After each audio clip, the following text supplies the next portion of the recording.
Hi everybody, thank you so much for joining me here on Messy Girl Crafts. My name is Ashley. If you're new here, welcome in. If you're a returning subscriber, welcome home. Today we are going to be doing a dedicated post review and kit down session for none other than Angel of Justice by Dakota Daetwiler from Diamond Art Club. You can see right there on my table. She's ready for us to get a close-up look.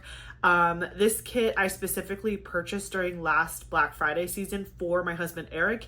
He works in the court system, and so we're hoping he might get an office soon, and I thought this would be something really special to put up in his office that I made for him, but something relevant to his job that he really enjoys, like the imagery of. So I was very excited to get it and complete it for him, and a little tap on my shoulder that I was able to get this done before the next Black Friday season, because I definitely did not think that that was what was going to happen when I bought it originally. I bought it and I was like, oh, I'll get it done eventually, but I didn't realize that I would actually kit it up a lot sooner than I originally had planned, so that worked out really nicely. So right now, let me just give you a little preface. My office has, it's Messy Girl Crafts peaking, okay? Peaking on the messy. We painted Eli's bedroom this weekend, and so it is just, like, it's rough. There's a lot going on over there. So with that being said, I'm going to kind of just like pan you over the top of Angel of Justice, and we're going to talk about her. Normally I would have her up on my hanging system, but that is currently barricaded against the wall because I have a bunch of stuff in my office that was originally in Eli's room before we had to clear it out so we could paint. So my room's a little cramped right now, but it won't be forever. It's just for a little bit. So I'm going to give you a kind of pan over of Angel of Justice, and we're going to talk about some of the things I loved, some small issues I found here and there, but overall my overall impression. And then we are going to kit her down. So because this is a Diamond Art Club canvas, I always keep my Diamond Art Club spare drills, whether they're enhancement drills or they're regular drills.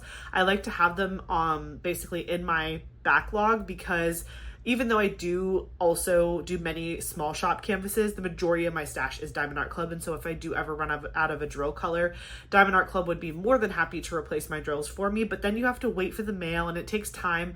I think I've only ordered them from Diamond Art Club maybe once or twice in the year that I've diamond painted. And it did take a little bit of time for them to get to me. So, you know, if you have them on hand, it's easier. And also their drills are super uniform. And there are some other special fun projects that I think I can do with them in the future. And I want all of the drills to kind of just be from one company. So that's kind of my thinking there. So we'll talk about the canvas. We'll give you kind of my thoughts and feelings. Then we will start the kit down process of the drills for Angel of Justice. So I will see you in a sec. Okay, here she is in all of her glory, her glittering beauty. I am so happy that she is finally done. I really did enjoy working on this canvas. I started from the top and I worked my way down to the bottom, and this was the last section that I finished right over here in this corner. Ironically, I thought that this bottom section with all the swirly lights and the clouds was really just going to be not fun at all because of the coloring, but honestly, when you get up close to it, there's just like a lot of patches of color blocking, and it actually ended up being fairly simple to get through this bottom row, a lot better than I originally had thought. Diamond Art Club has extremely sparkly drills. As you can see, the light is reflecting off of it beautifully.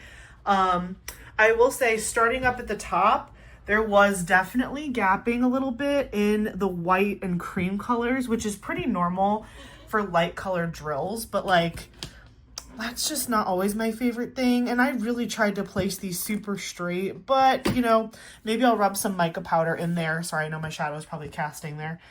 Here, let me zoom in. There you go. You can kind of see a little bit of gapping up there in the white drills. But it's really, really pretty. And honestly, when you pull back, like when you come back all the way here, oops, there you go. You're not seeing it, right? Like when you really just look at the picture as a whole, you would never be able to tell that. I'm just being nitpicky. But that was something that I noticed that I was like, oh man, that's kind of a bummer, because this canvas, again, I'm trying to get it hung up for Eric for his office at work. So I just don't want anyone to walk up to it and be like, oh, what's that? Not that anyone would do that, but you know, I'm paranoid about it. So overall, great experience. The drills were great. The shiny was great. I loved the special drill placement that it came with. I did not enhance this further. I did it exactly as charted. There are a ton of fairy dust drills in the wings. A lot of this blue, white, this bronze color, that's all fairy dust. All of this white up here, this whole white section, that's like fairy dust as well. All of this like bronze in her headdress, or the thing behind her head, is fairy dust. And it just continues on and on. There are also some iridescent drills over here. Right here, coming in like a swirly pattern around the water. So you see some iridescence. And then there are just ABs randomly peppered in. I'm trying to see if I can find some. Some of these are ABs right here. See those like 4 little drills? The ABs weren't as prevalent. There are some in the hilt of the sword. I don't know if I can get it to shine. You can kind of see it like right there and right there. There are some ABs charted as well. But fairy dust was like the main gig here. There was a ton of fairy dust. So I did not run out of any colors. So I'm hoping I can actually collect a lot of enhancement drills for my spare drill stash. I'm trying to think of like what my favorite part was. I think it was the wings. I think the wings were my favorite part of this picture to diamond paint. It was just really, really fun. And even though you would think that these would be super repetitive because of the colors and the line work, it just went really, really fast. Like I remember kitting this up in February of this year, and I got like to here without even thinking about it. And then I took a big break for a couple months and then I finished the rest of the canvas. So overall, I think it went really, really well. And I think Eric is going to love looking at it when he walks into his office every day. I plan to get this dry mounted. So pray for me, pray for her. I hope that she survives. I know a lot of Hobby Lobbies do it. So I'm going to start calling around to local Hobby Lobbies and seeing who can do it best and what the prices are going to look like. But I really hope it stays intact because she is really, really pretty and I don't want her ruined by some weird process at a store. But yeah, that is Angel of Justice from Dakota Daetwiler and Diamond Art Club, all finished. I was super proud to have this one finished in the month of September 2025. I was worried that I wouldn't have any finishes for the month of September just because I was traveling a lot. I went to Alaska with my family. I'm currently pregnant, so there was just a lot going on that I was scared it was just going to run away from me, but I actually got a big finish in, which made me feel super accomplished, and it's gorgeous. So yeah, obviously when I do eventually go to dry mount this, I will take you guys along for that journey, and we will talk all about it, and I'll show you what that finished result looks like, but I'm not going to do that just right away. So for now, we're just going to hang her up. I've already got her clipped and hung. So this magnetic frame here is from Amazon. These are just binder clips that help it not slide off because obviously with the drills on it, it's a lot heavier. You could permanently attach this hanger to the diamond painting. I did not cut off the outer strip here. You can see my pretty washi tape that Eric picked. You can cut this off, and I'm sure they'll have to cut it off when it comes time to dry mount it, but for now, it's just kind of helping keep this secure. So these binder clips are just making sure that this doesn't slide off. And then I have these shower hooks that I got off of Amazon as well, holding it up, and it will attach right there next to Alice and Rose's, and she will hang there until she is ready to be brought over to the store for dry mounting. So that is where she will live, but you will probably see her again in the background of some of my other videos, but she's gorgeous. I love how tough, look at those muscles. She's got some muscles on her and her big sword. And oh, I just love this so much. I think it turned out really, really good. And I'm really glad that Eric inspired me to do this one because this is not one that I think I would have normally picked up on my own, but I knew it was an image and a theme that he really loved. And so that's why I did it. And he said he was really happy with it and it turned out really cool. So yay, go us. Okay, I will be right back. All right, everybody, this is my setup for my kit down process. I haven't done this in a minute, so in case you're new to the channel and you're like, what is all of this? Let me talk you through some of it. Okay, so first of all, let me just mention that literally all the things are linked in my Amazon storefront in the description box below. If you are interested in the bags that I'm using, these blank playing cards that I'm writing on, the box that I have, the dividers that I have, all of these things are literally linked in the Amazon storefront below under diamond painting. So feel free to check all of this out if you want to duplicate my system. It's very easy and straightforward, and it literally only takes up the square footage of this little box. So it's really not that big of a deal. Essentially what this actually is, it's a cardboard box, but it's sturdy and it's meant to store playing cards. So there's 1, 2, 3, 4, 5 kind of open rows here. And I essentially am storing my spare drills in them like this. So I have these baggies. These are actually like jewelry bags.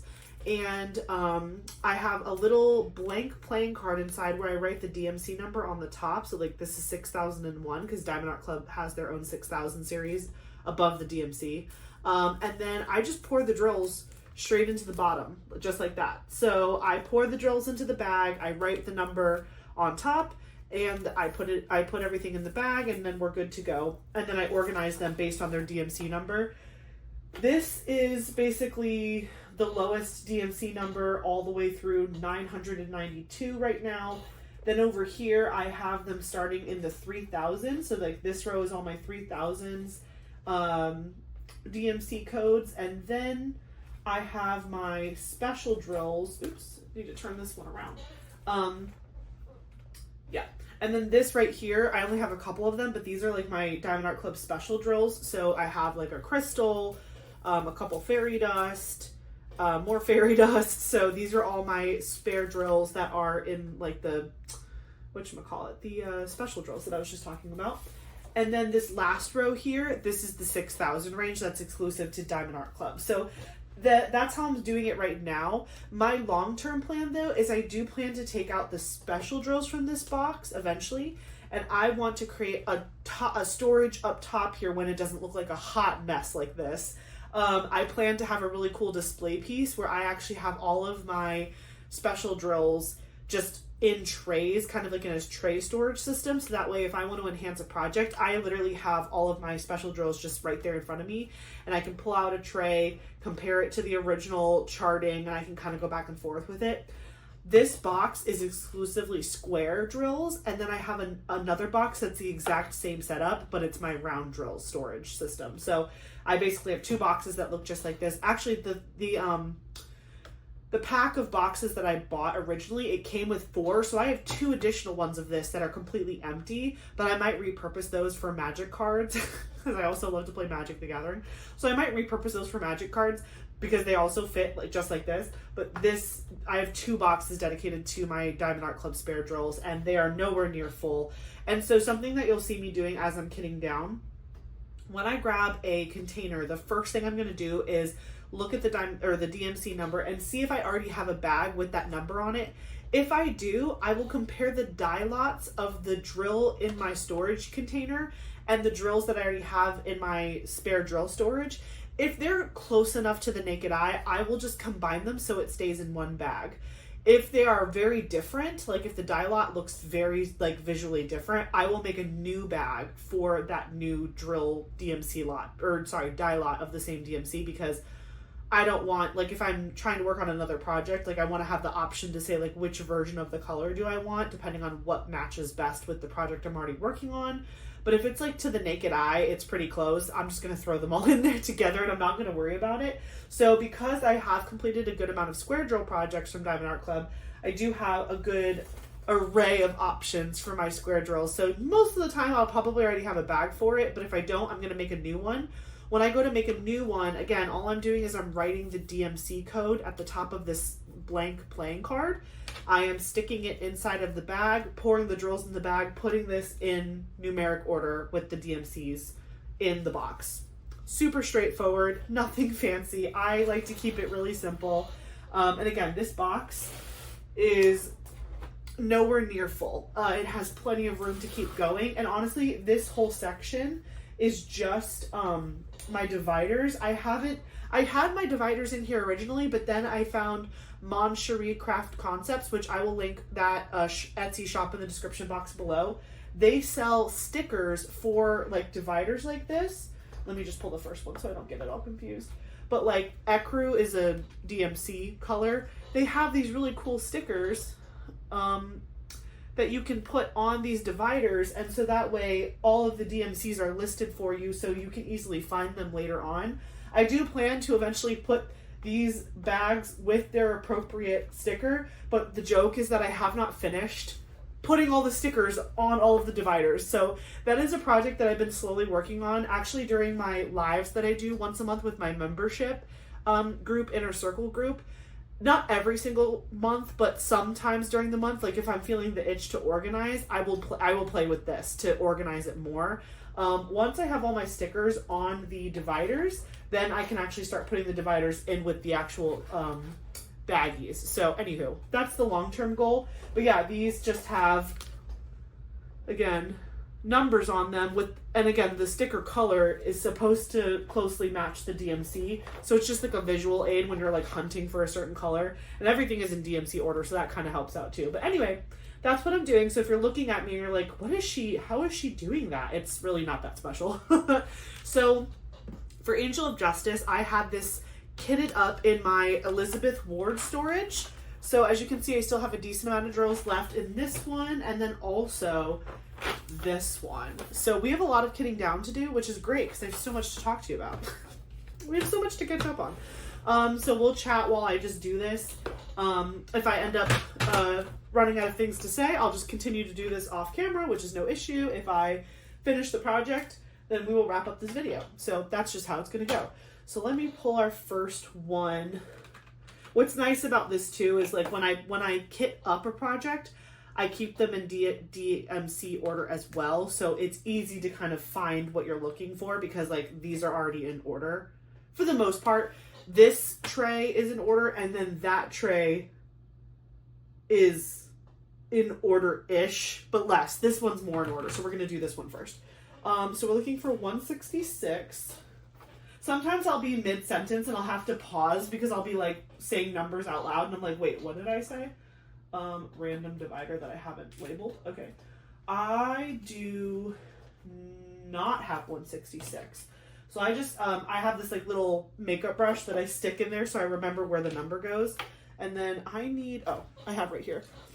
I need my Lego separator to open up the things without ruining my nails. Although my nails are completely grown out and ruined anyway because we were painting all weekend, but we'll get to that. Okay, so this is 166. I'm sorry if my table's all squeaky. It's just, I need to like WD-48 or something. 166. Okay, all good. And then we take our little jewelry bag, pop that open, like so. And then I put the bag, let me open it all the way. There we go. Put the little card in the baggie first, like that. And then I take the little, if it has a dryer sheet in it, I take that out. You can leave it in if you want to, but by this time, I've been working on this kit for so long, I think all the static is pretty much gone at this point. Sometimes you have one drill that just doesn't want to let go. Okay, there we go.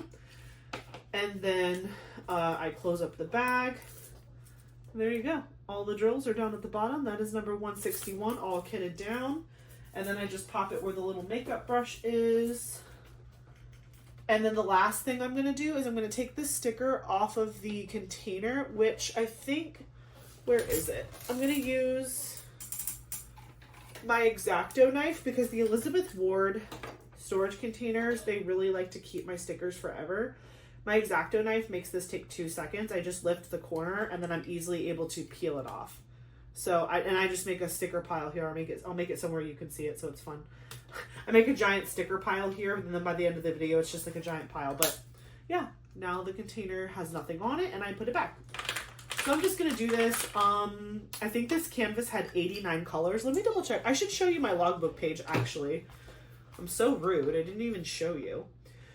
Let's see, Angel of Justice, I started this project on February 11th of 2025 and I finished on September 28th of 2025, and it has 84 colors, square drills. The canvas size was 27.6 inch by 34.6 inch or 69.9 centimeter by 87.9 centimeter, 1 AB, 1 iridescent, 7 fairy dust diamonds, 99,193 drills. And it was my first time joining Dakotathon, which was really exciting. Carra and I think Brandy? No. Carra is a co-host with some others that also do Dakotathon. I'm so sorry that I'm forgetting the other co-hosts. But this was my first year being around for Dakotathon, and so I had Angel of Justice, and I wanted to kit up something from Black Friday, and all the stars aligned, and my members voted for it, so it worked out. This was my 10th finish from Diamond Art Club. My 15th finish of 2025, which is a great milestone. That's exciting. And my 23rd diamond painting I finished from all time. So this is my logbook, just to give you an idea very not fancy. I do like to keep a strip of the washi tape that I use. And I use the stickers that Diamond Art Club gives you in their sticker book when you have like all the individually cut stickers for your storage containers. They give you these stickers as well. So I use these in all of my logbook pages when I have them. And then I just write a couple notes about things that aren't represented on the stickers. And that's kind of it. Once this book is finished, which as you can see, I have a lot of book to go. But once this book is finished, I'm going to probably upgrade how I track my diamond paintings. I made this on my Cricut, and then this was just like this is just a composite notebook, like a regular composition notebook. And then I did this with my Cricut because I just thought it was cute and fun. But my next diamond art or diamond painting logbook will probably be a little bit more elevated. But that's all I can say for now because I'm not sure what I'm going to do. So just an FYI. Okay, so let's keep it moving. How are you guys doing? It has been a busy couple days. October, what is it right now? It's October 5th, okay? So it's literally the first Sunday in October. And I don't know about you, but I'm already tired. There's just been a lot going on, and we've just been trying so hard to just, even though we're tired, we're just, every weekend we're trying to make progress on Eli's room and getting it ready because we just don't have a lot of time before I am really not able to do a whole lot to help. And that's what I told Eric from the beginning.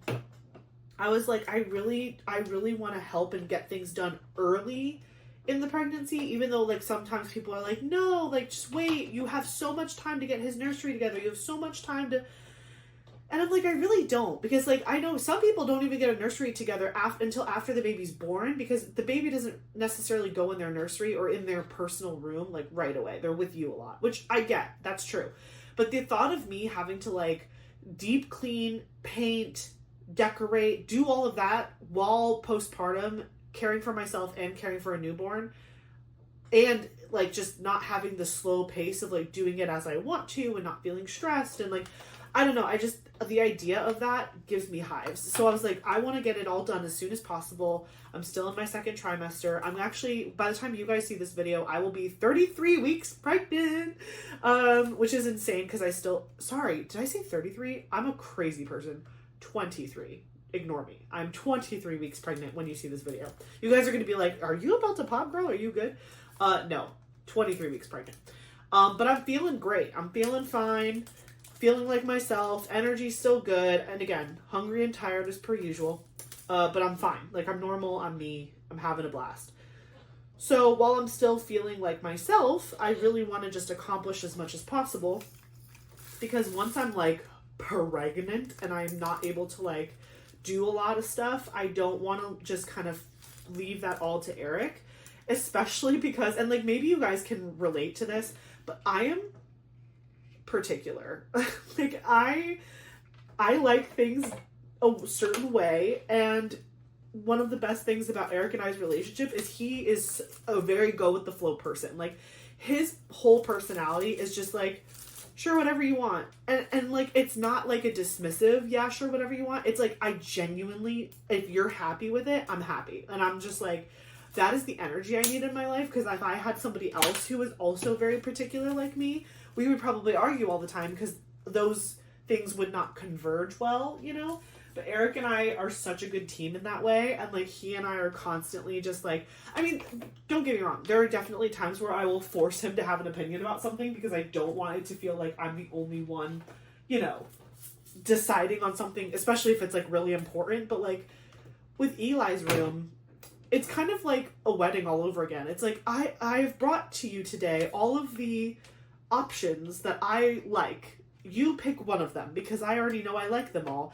And, you know, we'll talk about the pros and the cons of different things, and like he'll make good points, and then we'll make a decision together. So he's still very much involved in all of it, but like he's just got such a mild, like, yeah, whatever. Like he's such a go with the flow guy. It's just so easy to like make decisions and get things done for us because I have feelings about everything. So it's everything. I could formulate an opinion about literally anything because that's just my personality. And sometimes that's awesome and fun, and sometimes that's not awesome and fun. Do I know what I want for dinner ever, though? No. That's like the one kryptonite, is even though I have lots of opinions, it's never about what I want for dinner. So there's that.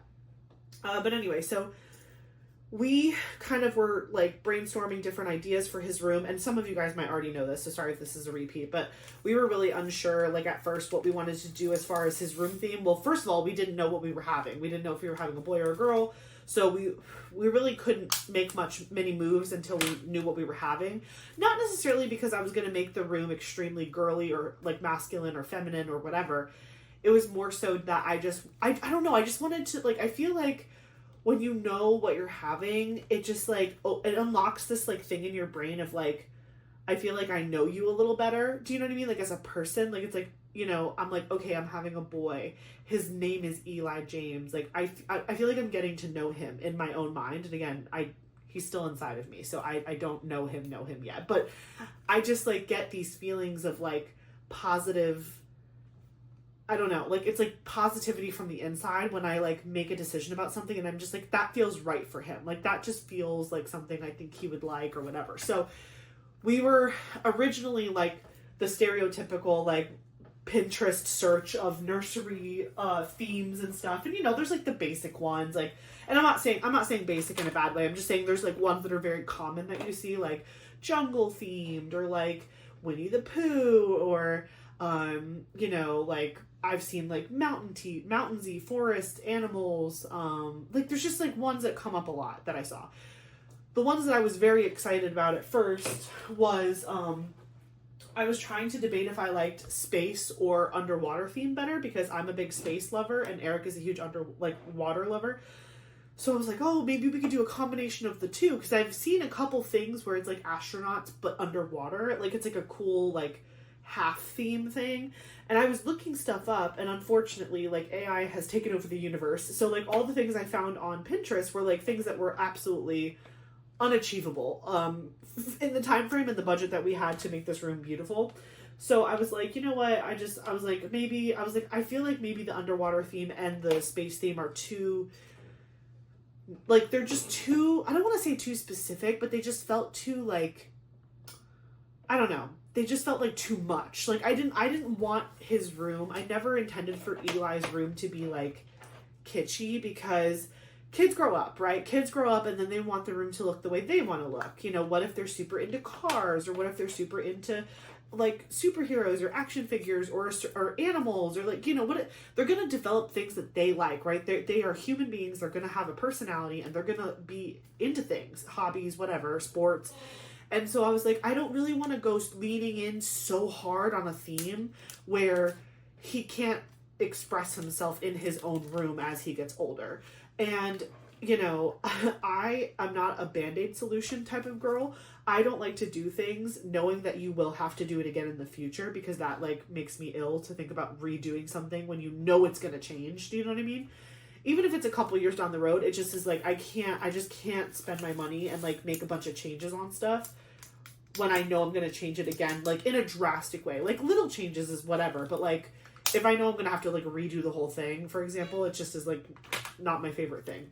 So for his room, I was like not really wanting to paint it a crazy color. I wasn't wanting to put like a bunch of weird stuff on the wall. Like I wanted it to be a calming space, very neutral, but I still wanted it to have a cute theme that wasn't like in your face obnoxious in whatever way whatever that looked like to me. Like only I would know what that meant to me. And it's one of those things where when you see it, you're like, oh, I don't want that, but I can't like verbalize it. Like it's not like one particular thing that I was like, I don't want that. It's like, as I was just like looking up ideas, I was like, no, not that, whatever.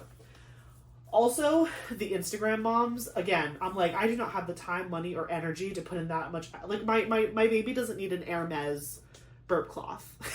Do you know what I mean? Like, why is the internet so divided? Why is it that, like, you know, you go onto Pinterest and it's like, you know, like DIY, like this hot air balloon to stick to the ceiling.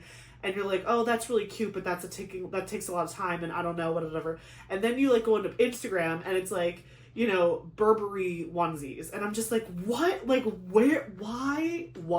I am neither of those people. Like, can we just find a middle ground?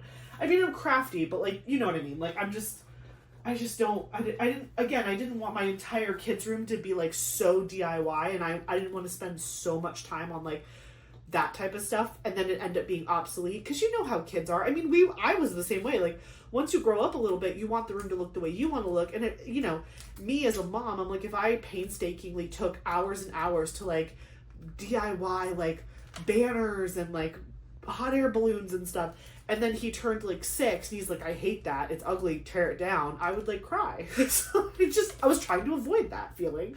And I was like, let me just keep it neutral. That way, when he gets older, he can decide what he wants his room to look like. And then we can go like all in on the crazy, goofy, whatever. Like, because he'll want it. And then that'll make me feel more into it because he wants it. And will he change his mind, like, again, as he gets older? Sure. But like, we picked a very neutral wall color to paint his room. It's technically like a white. It's called Moonlit Snow. And it's a white, but it has like a blue hue to it. It's like got a blue undertone, which makes it just very soft and pretty. And we didn't pick that first. Sorry, I skipped ahead a little bit. The way the theme of his room kind of revealed itself to me is I was on Etsy looking for just stuff, like different things, and something that a couple of my friends have actually done in their kids' rooms, like in their nurseries, is they get like a wall mural or some type of like sticker. Like, basically it's like a peel and stick thing, and it's like sometimes it's like mountains or whatever, just like it's like a pretty scenic background. And, you know, it looks like a painted mural, but it's actually not. It's just a sticker. And I was like, that I can get behind. Because if I pay like a couple $100 for like a really pretty, fancy looking sticker that looks fancier than it really is, you know, one day when he wakes up and he's like, I don't like that anymore, it's a sticker. I peel it off and we move on. It's great. I was like, it's fantastic. Minimal effort. And so, minimal effort, maximum like outcome. So I was like looking into that. And then I found this beautiful, beautiful mural. It's a whole wall. I was not originally like only going for like one that had the whole wall covered. I was even willing to do something that was just like really pretty over his crib, like whether it was like his name or like a picture, like, or something in a theme that I liked. And so I saw this mural, and hold on, 367. I do not have that one. I always like finding a DMC that I don't have, because I feel like it's like unlocking a Pokemon card or something. It's like, I found one in my collection that I don't have. So this is 367. Okay. So again, I have no theme at this point. I know I like, you know, I know what I like, I know what Eric likes, but I'm still nothing's jumping out at me. I'm just really looking for something to jump out at me. And something jumped out at me. I was on Etsy. I was looking at different murals, half size, full wall, bunch of stuff. And there was this one shop. I can't even, she's international. I can't remember what country the artist or like the person who does it actually lives in, but they had a mural available, and you could get it as a peel and stick wallpaper, real wallpaper, like that you actually like have to get the wallpaper glue and do it yourself, or there was like a middle option where it was like you spray it with water and it already has the glue on the back, and then it just like slides right onto the wall, which was the option I ended up getting. So it's a mural of a castle. It's a drawing sort of, but the drawing looks almost like, I don't want to say Studio Ghibli necessarily, but it's kind of like animated looking. It's very like animated looking, but also very like pretty. It's not too cartoony, but it's definitely cartoonized a little bit. It'll make sense when you guys see it. We're putting it up next weekend, so you'll see it sooner than you think. But anyway, it had like this big beautiful castle with a bridge, and then there was like trees and stuff around it, and then there was a big white dragon like soaring around over the castle, and like the dragon is like very prevalent in the mural on the wall. It is like the moment I saw this mural, I was like, that's it. That's it. That's the theme. And it's like, I don't know if I had to call the theme a name or title the theme, I would call it Once Upon a Time. But it's more than that. It's like Once Upon a Time fantasy, like castles, dragons, like adventure, like it's all of that. It's all of that. It's like, it's kind of like storybooks about like, and storybooks and like adventure and like all of the places that you can explore through like stories and books and things like that. Verbal stories, written stories, like it's just like that. And I love the idea of that because again, it's very gender neutral. It's like the wall color is nothing extreme. The colors in the mural are very quiet and muted. There's like soft blues, greens, creams, whites. It's very relaxing colors. It's nothing like big, like bold, whatever colors that'll keep him up all hours of the day staring at the wall. Although there will be a giant dragon flying over his head. Hopefully he'll just ignore that part. But anyway, get out of there. There we go. Yeah, so it's a beautiful mural. It's going to go all on one wall. And then I wanted to paint the room because the room was not a bad color. It was a gray. It was just like like, you know how there's like people say like millennial beige? In my mind, it was like millennial gray. It was like that typical like gray, blah, nothing wall. Not meant to be like oohed and awed at. It was just a painted wall. That didn't look bad, but it wasn't interesting. So, excuse me. So, I wanted to paint the whole room. Number one, just to give it a refresh. I mean, my baby is going in there. I want it nice for him. But number two, I wanted something that like almost like blended into the mural a little bit. So it almost looked like, even though the whole room wasn't the mural was like a piece of the room. Like it was like all happening around it without it actually extending past one wall. Do you know what I'm saying? Like it was like, I wanted a color that was complementary to the colors in the mural enough to make it feel like it was like part of the whole room. So 370, let's see. I don't think I have that one either. Ooh, I don't. So I knew I wanted it to be kind of like a neutral, calming color. I didn't want the color of the room to distract from the artwork, because that was the other thing too. I was like, if I'm going to put a mural on the entire wall, I need it to stand out. Like I need it to be like the thing in the room, right? Like the thing that's really exciting in the room. So I wanted a color that was complementary but not distracting. And so I wanted it to be kind of like a white, but I wasn't sure that stark white would have made sense because that felt a little too boring to me. So Eric and I, when I painted this room, I forgot the name of this green color that's on the wall, but it's like a real in person. I mean, it's okay on through camera, but it's actually prettier in person, in my opinion. It's like a light army green, or like I don't want to say olive. I don't even know. It's just a really pretty green. And then the white that we used for the door and then the trim around the bottom of the room, like the floorboard, is called Greek Villa. And I want to say that it was originally a Benjamin Moore paint color, but we ended up going to Home Depot and they use like Behr or Glidden. So we got these colors from Home Depot, color matched by Home Depot, even though, because they can do that. If in case you didn't know that, if you have a color that's not made, like it's not a color that's carried by Home Depot, they can just color match it. They'll just color match it. Like they don't care that Benjamin Moore or someone else made it. They'll just color match it, and then you can use their like base paint product. It's fine. So we were originally like, oh, maybe we can paint the walls Greek Villa, and then it'll kind of match this room, which is right on the other side of the baby wall. Like eventually, like right behind where you guys are is where his crib is going to be. So when we're filming, we're gonna have to like keep it down. Although we're probably not going to be filming while he's sleeping at night, because I will be sleeping as well, or trying to. Maybe taking a shower. I'm not sure. We'll find out. But anywho, so I was like, okay, so we went to Home Depot to go buy a swatch of Greek Villa because we didn't have any more of like the big cans of it at the house, because we used it all when we painted in here, because we didn't buy a lot of it. It was just for the door and the trim. That's the only thing we painted that color in here. So we went to go get the sample. And while we were getting the sample, I was like, I feel kind of weird just like picking this color. Like, can we pick like 2 other sample colors and like just paint some swatches in the room and just see what we like? And again, Eric being Eric, he was like, whatever you want. So we picked out 2 other colors. One was called Moonlit Snow. The other one was called Pacific Pearl. Moonlit Snow, again, is the one that we ended up going with, and it's white with like a bluer undertone. The Greek Villa is white with like a warmer yellowish undertone. It's not yellow, but it has like a yellowish undertone.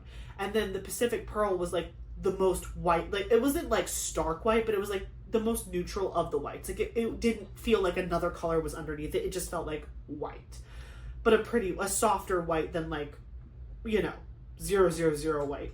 So, yeah, so we went home, we painted some swatches on the wall. They were super patchy, which we found out later why that was, but anyway, we'll get there. It was kind of patchy, but I just painted a bunch of big like squares. I just wanted to see what the color looked like. And again, I was painting the swatches on a gray wall. So I also wanted to see like if the gray, like is the gray base giving it like a different color look to it? Because every other wall in the room was gray, and I was just trying to see what my options were. So the paint samples dried, and then I really looked at it and I fell in love with that like blue undertone. And I also felt like because the wall it was originally painted gray, that blue undertone was almost enhanced because that like bluish gray that was behind it. So I was like, this is perfect. So we picked it, whatever. That was last weekend that we like found the paint samples and did all that. This weekend we decided to go buy the paint and paint the room. So we went ahead and was it Saturday? I think it was Saturday. Yeah, yesterday. Oh my gosh, this weekend has felt long and short all at the same time. I don't have this one either. Winner. So yeah, Saturday, woke up early, and my mom was going to come over and help us paint a little bit around like 11 or so. I think she came over. So Eric and I spent the whole morning just taking everything out of his room. Cause again, we had a bunch of stuff in his room. We have all the gifts that you guys have been sending for the baby shower, which again, I can't say this enough. Thank you so much. Yet again, I will link in the description box my Amazon registry in case you are interested. You do not have to, should not feel pressured to purchase any of it. But if you are interested, some lovely ladies, Carra, Michaela, and one of my YouTube membership viewers are throwing me a virtual baby shower essentially on October 20th. It's going to be on Carra's channel during her Monday night lives on October 20th, so 6 p.m. Central if you're not familiar with her live schedule on the Principal Painters channel. So again, all that information will be in the description box below if you want to participate or if you want to hang out with us, or just like again don't feel you don't have to buy anything to come. Just come and enjoy if you're free. 372. Eric will be there too. So again, if you're missing your monthly dose of Eric, he will be there too. He's going to be flying home from work that day, so hopefully, he gets here with plenty of time, but he will be there. So anywho, I was saying that to say that we were storing, every time we would get a new Amazon box, I would put it in his room because I was like, well, it's his stuff. I'm going to put it in his room until we're ready to like do the baby shower. Well, we had to paint, but before we painted, we had to sand. So I think I showed you guys this already, but we had to sand a wall in the room for the mural. So when we actually got the mural in, it came pretty fast. I was surprised because again, it came from like Latvia or something. I can't remember where, but it came from somewhere like weird and crazy like that. Like it was far, but it came very fast. So I was very impressed with that. Once I actually show you guys the mural, I'll link the Etsy channel. I just don't want to link it now because I don't want you guys to go hunting for the picture. I want to reveal it to you. But I promise when I show you guys the mural, I will link the Etsy channel or the Etsy shop so you guys can go ooh and ah over all of their murals that they have in case that's something you want to do in your house, for a room or whatever. So anyway, it showed up really fast, but when I read the instructions, it said it works best on like a flat wall with no texture, and every single wall in our house has orange peel texture to it, which is super annoying for like the purpose of this, like painting and putting things up. It looks fun, like it doesn't bother me the way it looks like just around my house, but like when you're painting, it makes you want to scream because I feel like you have to like paint extra to get in all the little nooks and crannies and make sure it doesn't have like weird shadows. So when we found out that we had to have a flat wall, that meant Eric had to completely sand the wall. So last weekend, Eric sanded one wall, the wall in the room that's going to have the mural on it, sanded it completely head to toe, but it created so much like dust and just like drywall dust. And we had pushed everything to one side of the room, which was a good idea. And I took all of Eli's like baby clothes out of there. Like I didn't want dust on anything like that. But in my mind, I was like, oh, like The Amazon boxes will be fine. It's not like I had all of the stuff out of the Amazon boxes. I just had the Amazon boxes that I knew came from like you guys pushed to one side of the room. Big mistake. I should have taken everything out of the room before he even did the drywall thing, because there was just fine dust on everything in the room. And again, there wasn't that much in the room to begin with. It was really a bunch of Amazon boxes, a couple boxes of like boxes of pictures. So again, the pictures didn't get ruined, but like there were boxes of like pictures that I needed to store for like keepsake stuff. And then all of the diamond painting kits that I'm looking to destash, they were in there. But again, easy to wipe down the boxes and like get the dust off of them. And then there were some picture frames as well. But like we didn't take any of that out because in my mind, I just didn't imagine how much like drywall dust he was going to create by like doing this project. Like it just, I don't know why, it just didn't hit me. So I went in there and everything in the room had like a fine coating of dust on it. And I was like, oh my God. So like literally Friday morning, I let him sleep, or sorry, Saturday morning, yesterday, I let him sleep in for like a little bit. And I went into that room. I opened the window so I didn't because he didn't want me anywhere in that room. He was like, you are not allowed. There's drywall dust. I don't want you breathing that in. It's bad for the baby. Like he was super protective over me, which I appreciate. And I was like, I'm not going to go in there, like, you know, right after you do it. But a week had gone by and he had been cleaning. Like he had been like vacuuming every day and like making it like less and less and less. But we had to take everything out of the room to paint the room this weekend. So he'd been vacuuming and we have an air purifier going in there to like try to suck it all out of the air and like whatever.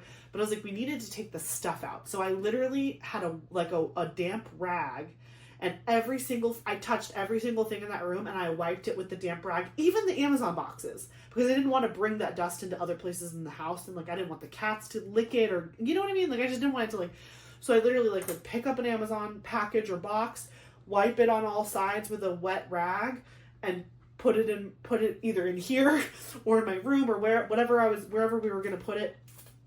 And I did that with every single thing that was in the room. That's why this room looks crazy. All of the kits that I have to put up for sale for my D-stash, they're like all on this other half of the room, which again, Eric was like, oh, I feel so bad. Like, how are you going to film tonight? Because your office looks crazy. I'm like, it is motivation, because if I get rid of it, it will be gone. It is not meant to live here anymore. So I'm just staring at a bunch of empty boxes that I've been collecting and some of the kits that I need to get rid of. So it's just funny. But yeah, so yesterday morning, I literally, every single diamond painting kit in there, every single Amazon box that you guys have been getting me, every single picture frame and everything in it, I took it, I wiped it all down, and I took it out. And I would clean the rag over and over and over again. And then finally the room was empty and he woke up and he was like, wow, you did that all by yourself. And I was like, I know. Everyone thinks that when you're pregnant, you're incapable of life. And I'm very much against that. I'm like, no, I'm a functioning human being until I say otherwise. And plus, I'm just like, grab me while you have me. Like, I've not promised, like, everyone tells me, like, oh, just wait. That's my favorite. I'm like, I get it. Like, I understand. But everyone's body is different. I'm like, maybe my body is just letting me live my life. I don't know. But I'm just like, if I do anticipate one day waking up and feeling very pregnant and no longer wanting to do anything. But until that day comes, I plan to be as productive as possible so that I am not a nuisance on my entire family, even though they will never tell me that. So I woke up at 8 on Saturday. I got the whole room wiped down. Everything was good. And then when he woke up, he was helping me. Well, he got me breakfast because I was like, I'd been up for an hour, so I was starving. So he went and got us breakfast, and I just finished up a couple things, and then we vacuumed, we wiped everything down again. He vacuumed the walls, he wiped down the walls with wet washcloths, because again, just making sure that all that fine dust was like gone, which again, at this point, it was very much gone, or he wouldn't have let me spend time in there. The windows were open to let air circulation, we had the fan on just to like, again, like whatever. We wiped all the fan blades so there wasn't like dust like flying above us. What is this, 407? I don't have this one. Do not have this one. So, by the way, these are the only baggies I have left from my original order of like 400 of them. So hopefully we don't run out of these. If we do, I'll have to pause on the kit down process. I did, right before I started filming this video, order more. So I am about to be on my second round of 400 baggies. So if you're trying to do exactly what I'm doing, maybe buy 2, so 800. They only cost, it costs for 400 of these costs $10. So it's not breaking the bank totally. You could just order one set at a time. Like, I'm not telling you to order 800 right off the bat if you don't think you need to. But if you're like me and you already have a decent amount of spare drills that you want to kit down, just buying it ahead of time is sometimes a good idea. Also, because with Amazon, you never know. Sometimes Amazon like punks you, and it's like a thing. Like, you can link it and it's there, and then like a couple weeks later, like a different it's like under a different branded company name, because you know it's all coming from China. So it's like it'll be called like XGQR and then the name of the thing, but then the next month it's like a whole nother company name, but it's the same product, but like it's the link that you had is not there. So I like to buy everything I need at once, so that way it's like I don't lose it or can't find it again. 407. So any Hoosiers. Yeah, so I cleaned up everything. He woke up, he got his breakfast yesterday. By the time he got back and we had breakfast, the room again was perfect and ready for us to essentially start painting when my mom got there. But we had to go to Home Depot to buy the paint. So my mom gets there, we hop in the car, we go to Home Depot. It's just down the street from my house. And so Home Depot is really good. They like, you never basically have to remember your paint color ever again. Like, if you bought your paint from Home Depot and you have a Home Depot account, they have in the computer all of the different paint colors that you've purchased, so that you can even label them based on what room they are. So like, you could be like living room and there could be like 4 colors, and then bedroom 1, and then master bedroom and bathroom. Like, you can make it really organized, so that way like years down the road, like if someone's like, if you're selling your house or if you're repainting and someone's like, what color was that? You can literally go look it up. Which is great. So we went and we knew that they had our color, whatever. They were going to paint, they were going to mix it. We assumed that they were going to color match it again, because Moonlit Snow was I forgot what the original color was. Oh, it was Glidden. So again, Home Depot has Bear and Glidden. That's like their 2 like big paint brands, whatever. So Moonlit Snow was a Glidden paint, but when they gave us the sample the weekend before, last weekend, they gave us a Bear sample. So basically, which I think now that I know this, because I didn't know this at the time, but when the woman was explaining it to me, I was like, this is the stupidest thing I've ever heard. So even though Glidden is one of the paint brands of Home Depot, they don't have Glidden paint sample, the little $6 paint sample. They only have Bear. So they color matched the paint that they already owned into a Bear product to put it in the sample, and we fell in love with the sample on the wall. And then when we went to the store yesterday, she was like, well, we can't guarantee that it's going to look just like that. And I'm like, what are you talking about? I found the paint chip on the wall over there. Like, what do you mean you can't guarantee? It's the color, like it's right there. She's like, no. When you came and got your sample, it was a color match. I was like, why would you color match something you have in the store? Wouldn't you just give me what you have in the store? She was like, well, the paint sample was a color match because Bear is not the original color. It's a Glidden color, and you color matched it into a Bear paint for the sample. And I was like, that is the dumbest thing I've ever heard. She's like, yeah, I don't know who was working last weekend, but sorry. And I was like, okay. So essentially we had to decide if we wanted to attempt a color match again in the Bear product to try to get the color that we liked that we saw on the wall, or just buy the straight Glidden paint in that color and pray we still liked it. Because she was like, there could be slight variations between the original color from Glidden and then the color matched version for Bear, but then also there's no guarantee that the color match that we give you in like gallon sized buckets is going to match the little sample that you got last week. I was like, ah. So whatever. I was like, YOLO, swag, whatever. So I was like, okay, just give it to me in the original color. I fell in love with the paint chip. I fell in love with it on the wall. It looks about the same to the naked eye. how different could it be? And spoiler alert, it was not. It was fine. But I was just like, come on. So we literally bought like we bought one can of Moonlit Snow in flat. Like as far as like the finish, there's like matte. There's flat, matte, eggshell, semi-gloss, and then gloss, which is like the high shine.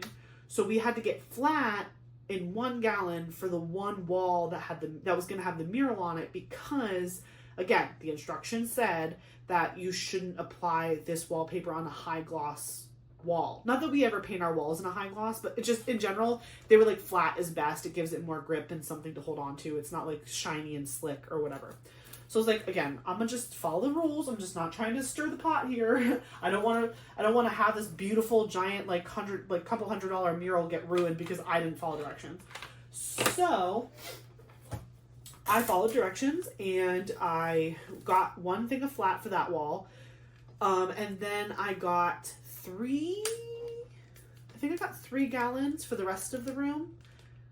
She claimed, the woman at Home Depot claimed that it was a 1 coat. Okay. I was like, 1 coat where? When we got home, I was like, I definitely left Home Depot being skeptical about the 1 coat comment. But when we got home and we started painting, I was like, hey, no way in God's green earth this is a 1 coat paint. Like, you have got to be kidding me. There's no way. So, yeah, maybe if you were, like, lapping it on there with, like, the thickest brush ever, or, like, a sponge, I don't know. I'm not a professional painter. Ironically, my dad is, but he does not live here. And so I don't want to say we were winging it, because I've definitely painted a room before. I painted this entire room by myself, and I think it looks great. I'm just saying, I think it looks great.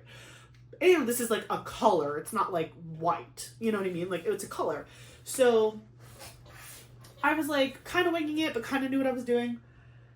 I was like, yeah, this is not going to be a 1 coat situation, but whatever. We got 3 gallons. I'm like, that's going to be more than enough, and we're definitely going to have extra, because the color is really pretty. I told Eric, I was like, if you want to paint a bathroom in this color, or even our bedroom is looking super dingy. We have not done anything fun to our bedroom since we bought the house, like in 2018. So I was like, hey, if we have enough, granted, our room is much bigger than Eli's room. But I was like, if you're ever like feeling frisky and you want to paint our room, like we probably have enough, at least for the first coat, left. We have like a gallon. We have a gallon and like maybe a quart left of the paint we got eggshell.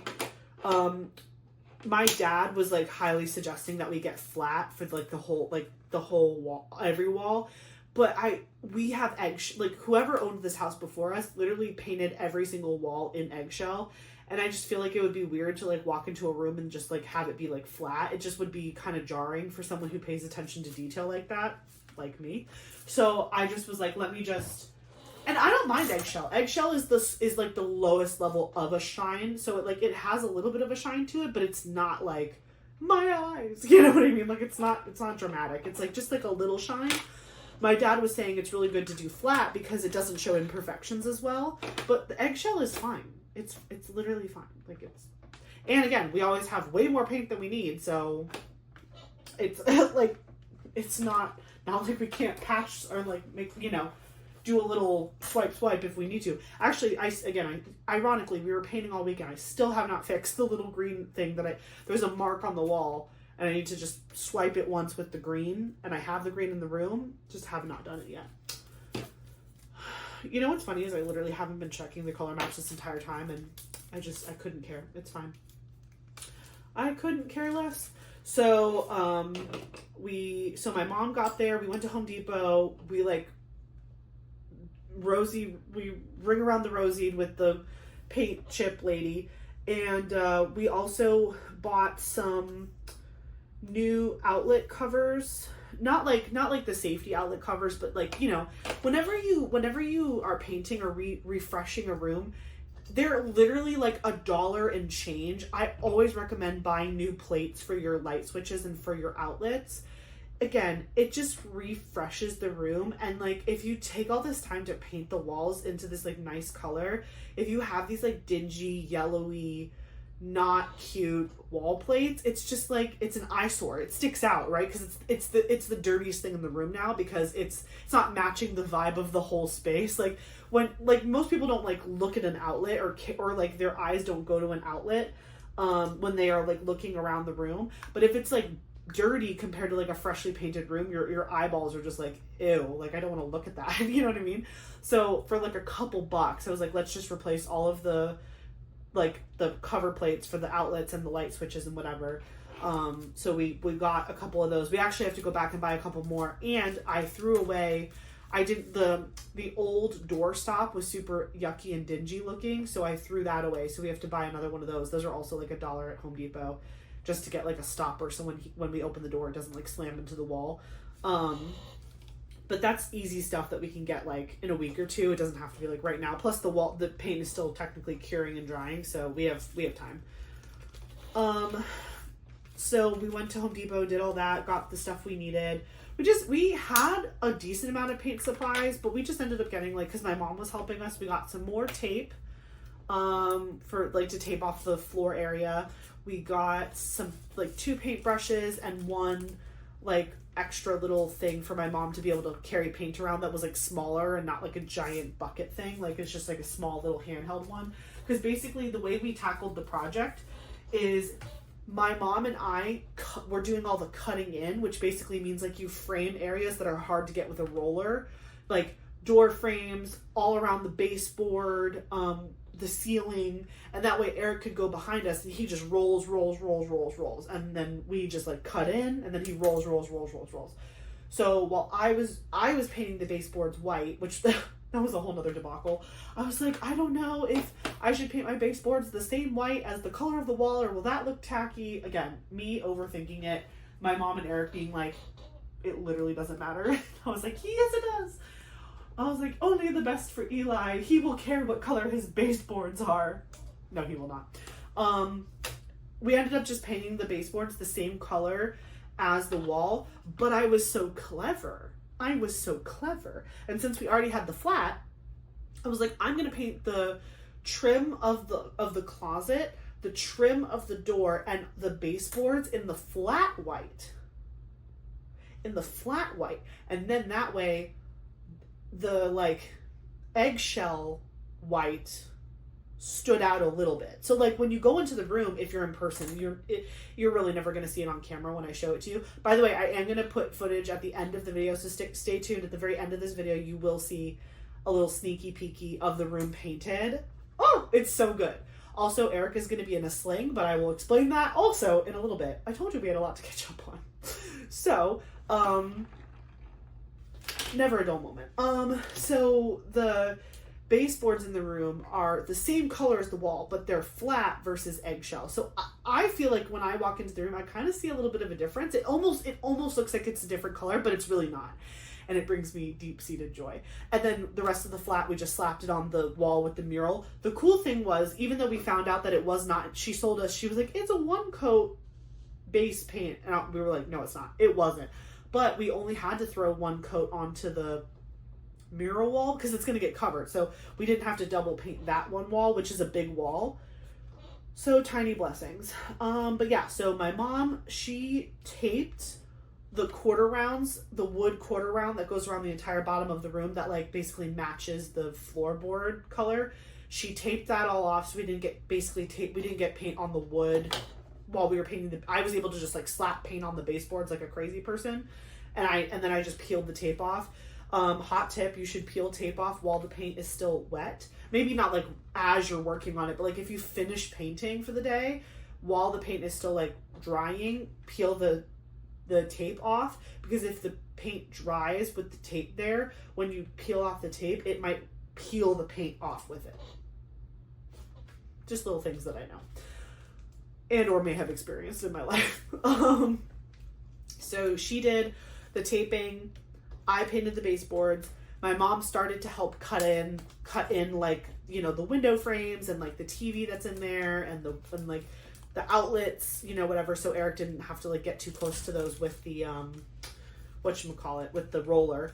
And so he was working on that, and then Eric was like behind us, like doing the first pass of the roller. Again, it looked so patchy. The first round of it, I was like, this is so annoying. Like, again, I knew it, but it was still annoying. Like, it was still just like, we have to do this twice. Because what Eric and I were originally planning to do, we were going to paint the whole room, and then on Saturday, and then Sunday we were going to paint the closets. Because again, it's not that big of a closet, but we were like, let's just do like the whole room, focus on that, and then we'll paint the closet, because the closet is like smaller and more like, you're not going to really use the roller a lot in the closet. You're going to have to use a paintbrush more, or a short roller, because there's wire racks in there. It's tiny. You have to get into weird angles and spaces. So I was like, that might be a longer project anyway. Well, once we found out that the paint was not, in fact, a one coat, and we had to do two, we essentially painted the entire room once, and I cut in the ceiling, I did the baseboards, all that, and around my mom and I, we like did all the outlets. My mom had to leave at like 3 o'clock, so she didn't stay past that. And so we tapped out on the first day around like 3 o'clock after we painted the room once. We had not touched the closet other than me painting the baseboards. And I didn't get a chance to cut in the ceiling yet on yesterday on the first day. And I was like, and Eric was like, we should be done for the day. Like, again, I don't want you, even though we had the windows open, even though we had like the fan going, and like we were like, airing out the room a lot, like he was like, I just don't want you in there with the paint fumes like for a really long period of time. And I was like, fine. I succeeded, or seceded. You know what I mean? I let him have it. So we stopped for the day yesterday, and then that's why this morning I was like so motivated. I woke up, I went in there, I cut in around the floor, because again, I painted the baseboards yesterday and they looked perfect. I didn't have to paint the baseboards again today, because the baseboards were already white, so they were basically already primed, you know what I mean? So I went back around the bottom, above the baseboard, like cutting in like the bottom of the wall. I redid that. Then I painted almost the entire closet by myself, because again, I was like, let him sleep, he's exhausted, whatever. So I 434. Okay, I have this one. Now I'm getting to the point where I'm kind of happy when I have them, just because I don't want to run out of bags, because that very well might happen today, which is fine. I have more coming literally at like, Amazon's so funny. It's like, would you like your package delivered at 4 a.m.? And I'm like, yes, I would love, you know what, at 4 a.m. I will meet you at the door. I'm just like, whatever, it's funny. But it's free, so I'm like, yeah, sure, go ahead, I guess. Like, it's fine. But it's just like funny. So, is this a good color match? Yes, it is. Okay. I previously, like when I was still trying to figure out what I wanted to do, I thought I was going to individually baggie every single DMC and then put them in a larger baggie. But now I'm like, if the colors match, why do I care? So anytime I see this happen, I recombine it in the one bag with its original color, just to make my life easier. So I painted the whole closet. I did all of the like around the bottom, and I did the cutting in around the top. I did that all by myself this morning. And then yesterday on Saturday, because I'll tell you more about this after I tell you the whole paint story, because clearly I just need to stick to one story at a time or I will forget where I am. Yesterday after dinner, I was hanging out, Eric and I were hanging out with some of our friends at their house, and we had found out that a Dutch Brothers had opened up near us, and we were so excited about that. So we wanted to go. So I told my friend, I was like, well, because we were up really late last night. I was like, text me when you wake up and you can come pick me up, and we'll go get coffee or whatever. We'll go get breakfast, and then we'll bring it back to Eric. So basically, I'll let him sleep in. I'll wake up early, start painting a little bit. I'll take a break, go get coffee with my friend, bring him back something, but I'll wake him up before I leave, so that way he can start rolling the second round of paint, so that like I'm getting a break, but he's still working on the room. That way we're like not on top of each other. Because the room isn't that big, so like if you guys are working on this in the same wall, you're basically standing on top of each other. Which is funny, and also just like, please don't spray paint on my face. Like I don't want to be your drip tray. So that's what we did. So this morning my friend got to my house at like 10:45ish, and so we went to Dutch Brothers, and it was like a 25-30 minute drive to get to the place. And then on top of that, I didn't realize, like, I knew it was new, but I didn't realize it was like opening weekend or something, because literally we were in that line in our car for like an hour. But it was fine. Like, me and my friend were just talking and chatting and having fun. But it was like hilarious. Like, we pulled up and we were like, is this the line? And the way that this particular one appears to work is there's no inside. So there's a walk up, like you can park and walk up to the window counter and order a drink and then get back in your car and leave, or you can go through a drive-through. I don't think there's actually like an inside to this place where you can sit down. I could be wrong, but the line was so long I couldn't see what was going on. So anywho, but it didn't appear like anybody was going inside something. So I think I'm right. But I don't know if they all work that way. But it's delicious. The first time I ever had Dutch Brothers was in Colorado, and I was fully addicted. And I, again, because I'm pregnant, I'm limited to only have a maximum of 200 milligrams of caffeine a day.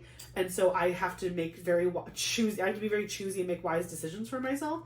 So today I decided to choose caffeine because I had to wake up early and I was having to do stuff all day. So I had all 200 milligrams of my caffeine in one shot by having a Golden Eagle, and it was delicious. And I brought Eric back, like, it's something called a Rebel. It's like I think it's like an energy drink or something. But he got that, and so me and my friend came back. Eric had done a lot of painting while I was out. He finished the closet because I had gotten it. So we have there's like 2 wire racks in Eli's closet, like the top one that goes all the way across, and then there's like a little half one. So I got it all the way up to the top rack, and then he finished on the ladder, above the top rack, and then the little, like when you turn around in the closet, there's like a little strip. He did that too. And then he had also rolled the walls, like he had rolled one wall for the second time.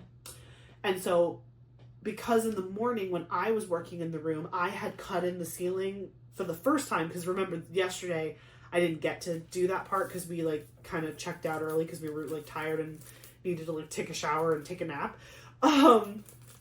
I had cut it in once, so even though he had rolled the wall for the second time, the strip that was along the top of the ceiling was still patchy. So when I got back after I finished my coffee, I did that. Like I went around the top of the room one more time with a second coat because it had kind of dried enough to where I could just like go around one more time. And I did that, and it instantly looked way better. Like, it instantly made that one wall that he had finished like look fully finished. And then I painted the door, because the door, like, you don't think about painting a door, but once you paint a whole room, the door looks so dingy. So I painted the whole door, and I painted the trim of the door in the flat paint color, but I painted the door itself in the eggshell, and I think it looks really cool framed in the flat, but like in the eggshell. I just think it looks really good.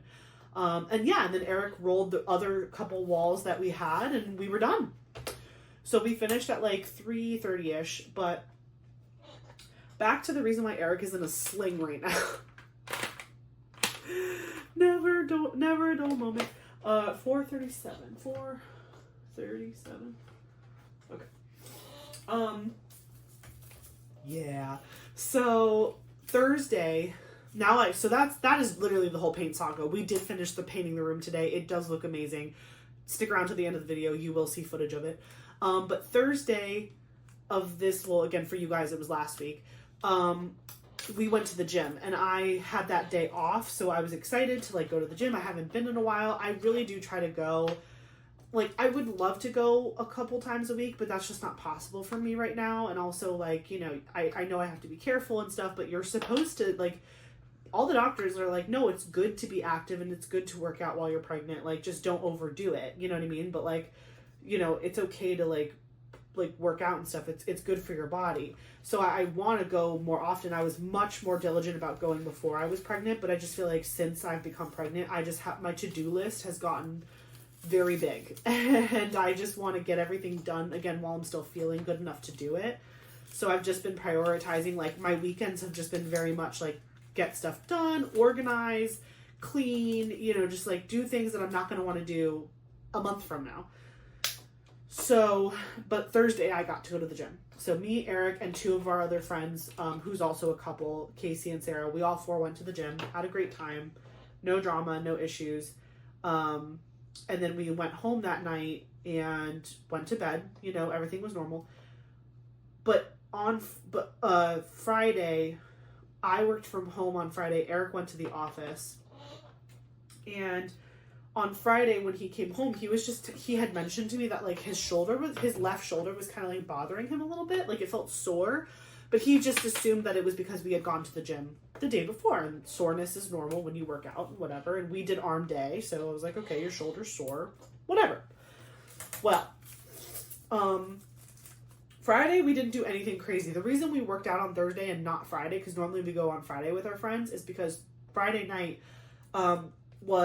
Friday, as some of my Swiftie friends here will know, Friday was the release of The Life of a Showgirl by Taylor Swift. And so Thursday night, after the gym, I came home and stayed up till like super late editing videos and stuff for the channel.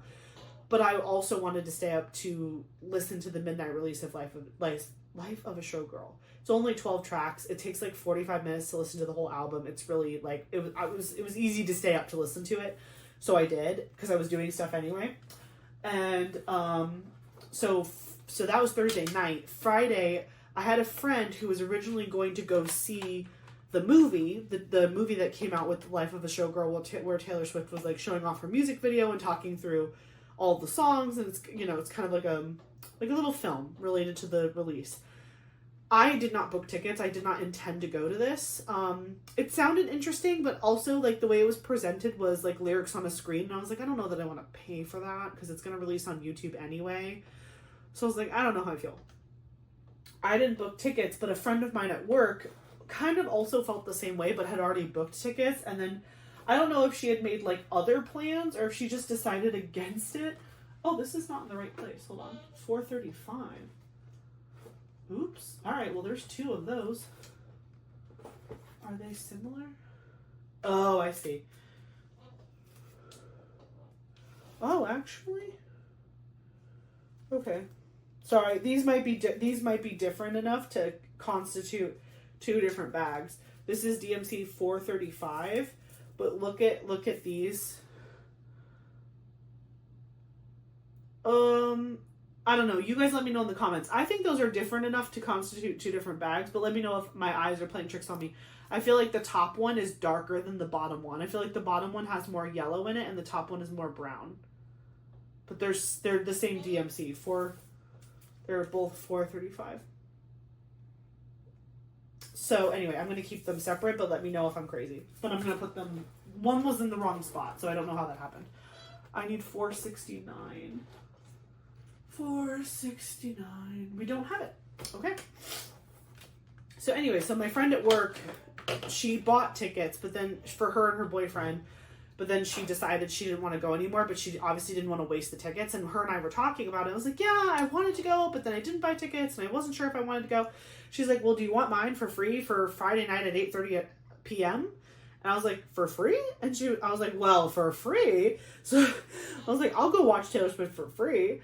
So she literally emailed me her tickets. I was like, can I buy them from you? She's like, you can get me a coffee at some point, but like, we're good. And I'm like, okay, this is great. So yeah, Eric and I Friday night at 8:30 went to go see the new Taylor Swift movie, which was it was good. It is a lot of like, it's not like a full-blown documentary. It's literally her showing off the music video. Then she goes shot for shot, kind of showing you how she directed and made the music video. And also the music video featured all of her dancers from the tour, so that was really cool, and she talked a lot about that. But then, like, intermixed with the different scenes of how she shot the music video, she also played every single song on the album, like, with the lyrics on the screen. But right before she showed the song lyrics, she talked about, like, what the song meant to her, why she wrote it, what it's supposed to mean, whatever. So it was cool. And again, I got to listen to the album, because when I listened to it the first time, it was, like, midnight, Thursday into Friday, and I only listened to it once. So I was trying really hard on Friday not to listen to it all day because I really wanted to like enjoy the movie and experience it like while I read the lyrics, because I feel like sometimes, especially with Taylor Swift, like my first time listening to the album, I was like, okay, like I get it, but like, okay. But then like after I listened to that second time and I read through the lyrics and then I listened to it like on the way home, and then I've listened to it a couple times at this point, I'm like, oh, there are some bops in there. There are some bops in there, and they're funny and they're witty, and some of them are just so catchy and fun, and like the beats are fun. Again, Taylor is such a not to go on like a Taylor tangent, but she's a very eclectic artist. She's done a lot of different genres, and so I think it's cool to kind of see her just continue to show off her ability to stretch herself in different ways. Some of the music that she wrote was completely unhinged. Specifically track 9, Wood, was crazy. But other than that, like I do enjoy the album. I still my top 3 Taylor Swift albums, like hands down, is Reputation, Midnights, and Tortured Poets. Those are my favorite 3 Taylor Swift albums. Let me know if you enjoy Taylor Swift's music. What would be your favorite 1, 2, or 3 albums of hers? If you care to share, would be happy. Actually, I have like a fun little thing that we're gonna do in a little bit related to Taylor Swift music. For those of you who are Swifties out there, it won't take a lot of time, but it'll be fun. So saw that, came home, went to bed. Again, Friday, Eric, he just said he had a sore shoulder, but we worked out the day before, so we just assumed it was that. Saturday, the day that we were going to start painting Eli's room, he like couldn't lift his arm, so it's his left shoulder, right? He could lift his arm to here. If he tried to extend it, it like was shooting pain. He couldn't do it. And I was like, we have to paint the room today. I was like, hello? So luckily, unluckily, whatever. I'm upset that he's hurt. Obviously, I'm sad that he's like not feeling well. But it was his left shoulder. He's a righty. So he was like, I can still paint. Like, I just will roll with my right arm, which for me feels like so foreign to hold anything with my right hand. But like, he's a righty, so it was fine. 597. 597. Okay. Ooh, this is pretty. Sorry. I'm like, wow, that's a pretty color. So on Saturday, he did not use his bad shoulder though. Like, he definitely probably should have rested, but again, we had stuff to do and he pushed through it, you know, God bless him. And so Saturday, his shoulder was hurting. But he painted the room and he was a trooper. And then Saturday night, we went to dinner with our friends at K-Pot, because again, we love Korean barbecue. We're fully addicted. We go like once a month, it feels like. They go more than we do, but we usually join them once a month. And then after we went to dinner, we were finished with dinner, we went back to our friend's house and we played a round of Magic together. Magic the Gathering, it's a card game. We played until like 2 o'clock in the morning, okay? So when we got home on Saturday night, I went downstairs and I heated up. We have like those icy hot packs, like it's a gel pad and it can be hot or cold. I heated one of those up. I made him sleep flat on his back with like one pillow, but like his head was not like super elevated. And I wrapped the heat pack in like a dish towel and I laid it onto his shoulder and he slept with it like that. And he said it did help a little bit, and he took an ibuprofen to help him go to sleep because the pain, it's like, if he tries to move it, it's like a shooting pain, but like when he's just like, when his arm's just like down like this or whatever, it's like a dull throbbing pain just constantly, but when he tries to like overextend himself, it like hurts, which is not fun. Like, nobody ever wants to feel like they're especially your arms, like you do so much with your hands and your arms, like that's so upsetting. And again, we have a lot to do. We have a lot of things going on right now. So this is not the time to be injured. So I'm trying to have him take it easy, whatever. And then today, Sunday, he woke up, he was still feeling some pain. And I was like, hey, like, why don't we go to urgent care? And he was like, oh, maybe I'll go tomorrow, whatever. And then we finished painting the room. And like after, like when we were almost finished with the room, he's like, I think I do want to go today. And I was like, wow, okay. I'm like, if he's saying he wants to go, like, he doesn't complain about anything, and even if he is really in pain, he tries to like play it down, and I'm always yelling at him for that. Like, you need to tell me when you're not feeling well so I can like take care of you. But he's like, you're pregnant. I'm like, again, just because I'm pregnant doesn't mean I'm incapable of taking care of you. 6:32. 6:32. Okay.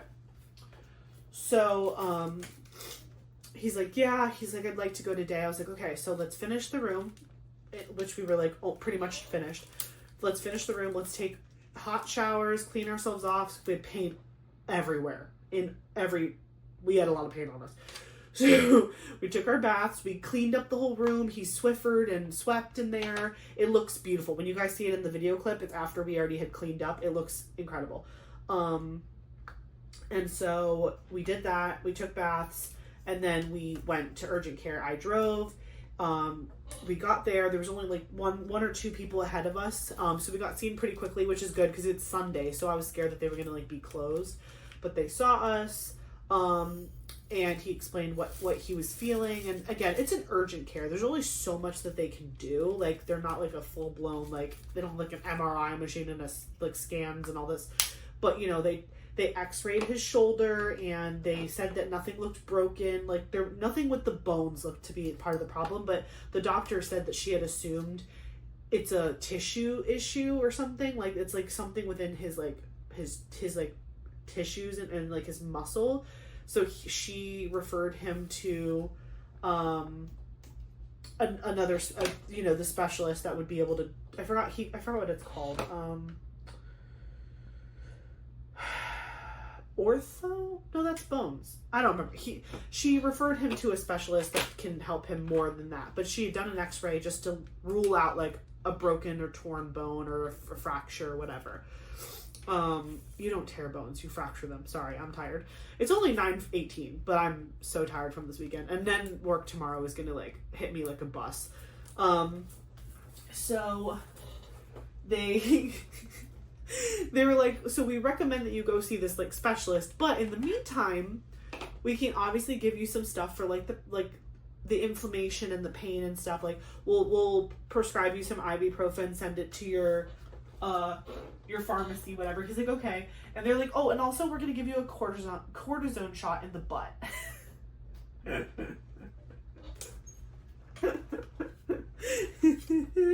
He had never had this before ever in his life. And ironically, when he was younger, like under the age of 18, I don't remember how old he was because I was not there, but like he must have been like maybe 14 or 15. He was messing around in bed with his brother one day, and his brother like arm barred him, like had his arm like this, and he dislocated his shoulder because they were like roughhousing. And at the time it happened, his arm didn't hurt, but then one time he went to, like, his mom took him to the doctor for, like, his checkup, and he's like, hey, doc, look what I could do. And he, like, threw his arm out. Like, he could, like, pop his shoulder in and out, like, his right shoulder, and the doctor, like, sent him for all these scans, and, like, the CT scans or MRIs, whatever you get for that, and they're like, yeah, you literally tore your muscle, and you need to have, like, surgery. So Eric's already had surgery on his right arm. He has, like, the calcium screws in his arm, and they've, like, pulled muscle down. It was, like, a whole thing.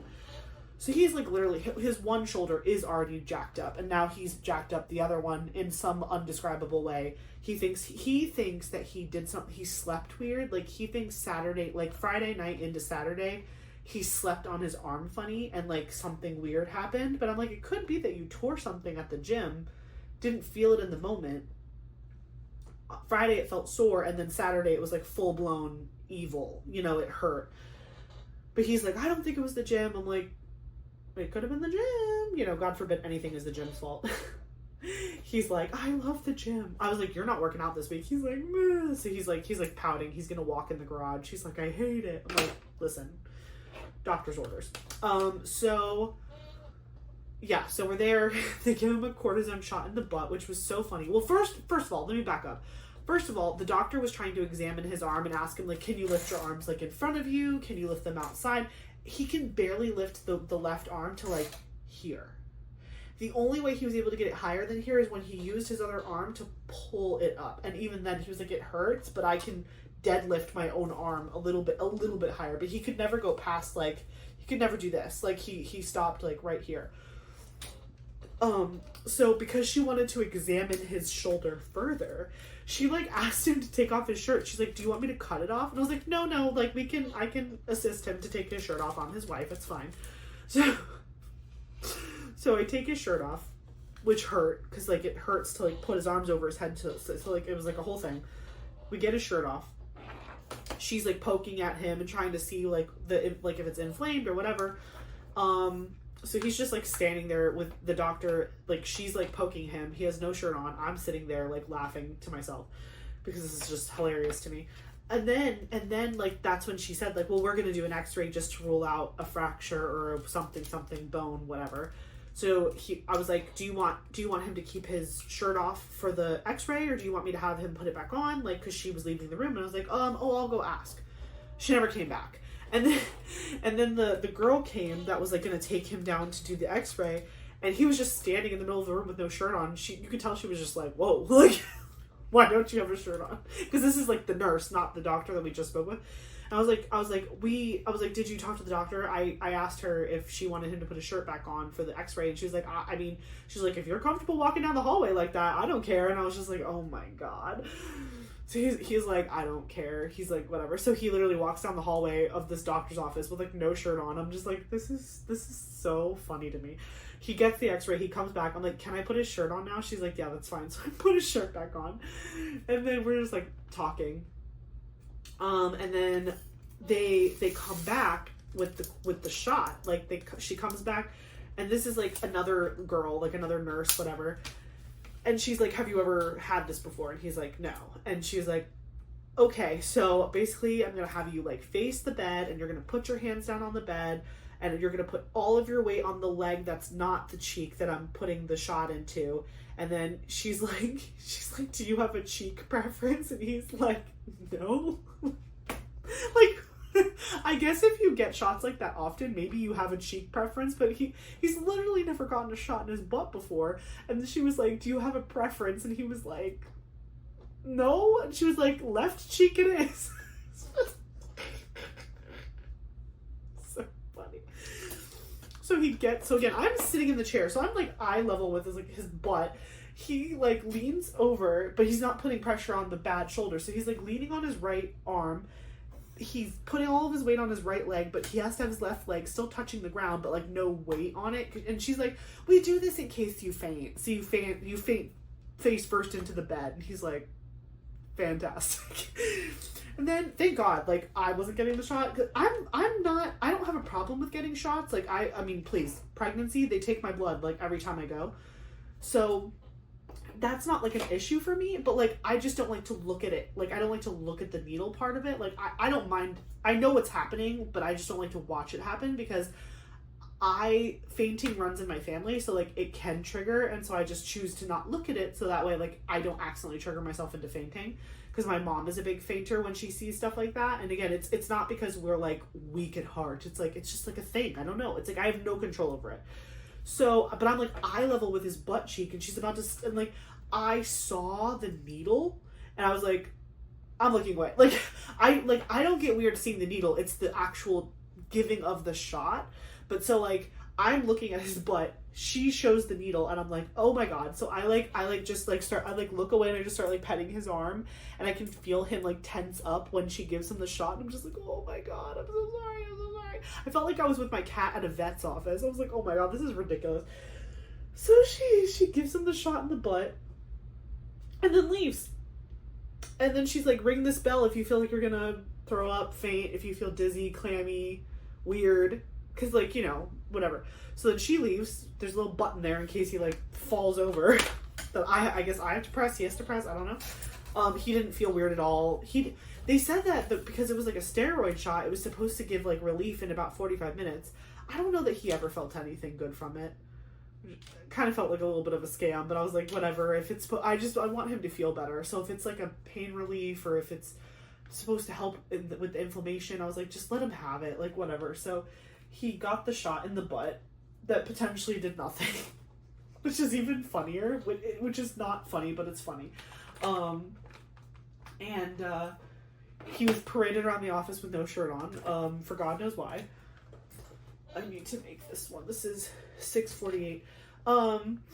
It was just like a calamity of funny things. And then, so when the doctor comes back, she's like, you got your shot, you're not feeling weird, good, whatever. I already sent your ibuprofen prescription to the pharmacy, whatever, great. And then she's like, I'm gonna get you a sling. Like, we have a sling. So she got him just like a little basic one. It's not that fancy. But she got him a sling, and, you know, the girl's like putting it on him or whatever, and he just looked so like, because he's sitting up on the little, like, you know, the table at the doctor's office, and his legs are like dangling and swinging, and like he just had his little arm in a sling, and it just looked so sad and cute. And I was like, my poor baby, like he just looked like my arm. And so I took a picture of him. I'll put the picture right here just so you can see it. Isn't it he was so, I was like, this, like, you literally, like, I can picture my son be, like, I don't want my son to have a sling ever, but, like, in my mind, I was like, I feel like this is going to be a deja vu moment in a couple years. Like, you just look like my little baby, like, sitting on a table with a sling. I was like, my poor thing, like, whatever. It was just funny. So then we left the urgent care, we picked up his prescription, we went and got Jimmy John's for dinner. And here we are. Oh my gosh, I laughed and all of the little things went flying. Yeah, so that's where we're at. So when you see him in the video clip of the room at the end of this video, it's because he, according to him, he fell asleep, he slept on his arm wrong, and he like completely busted his shoulder.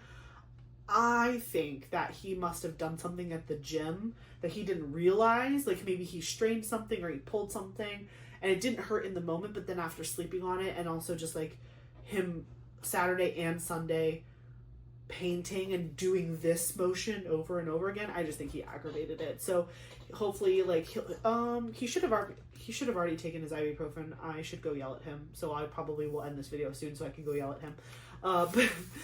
Because I want him to take it, like, they said to take 2 a day. It's 600 ibuprofen, so he's supposed to take 2 a day every 6 hours, I think.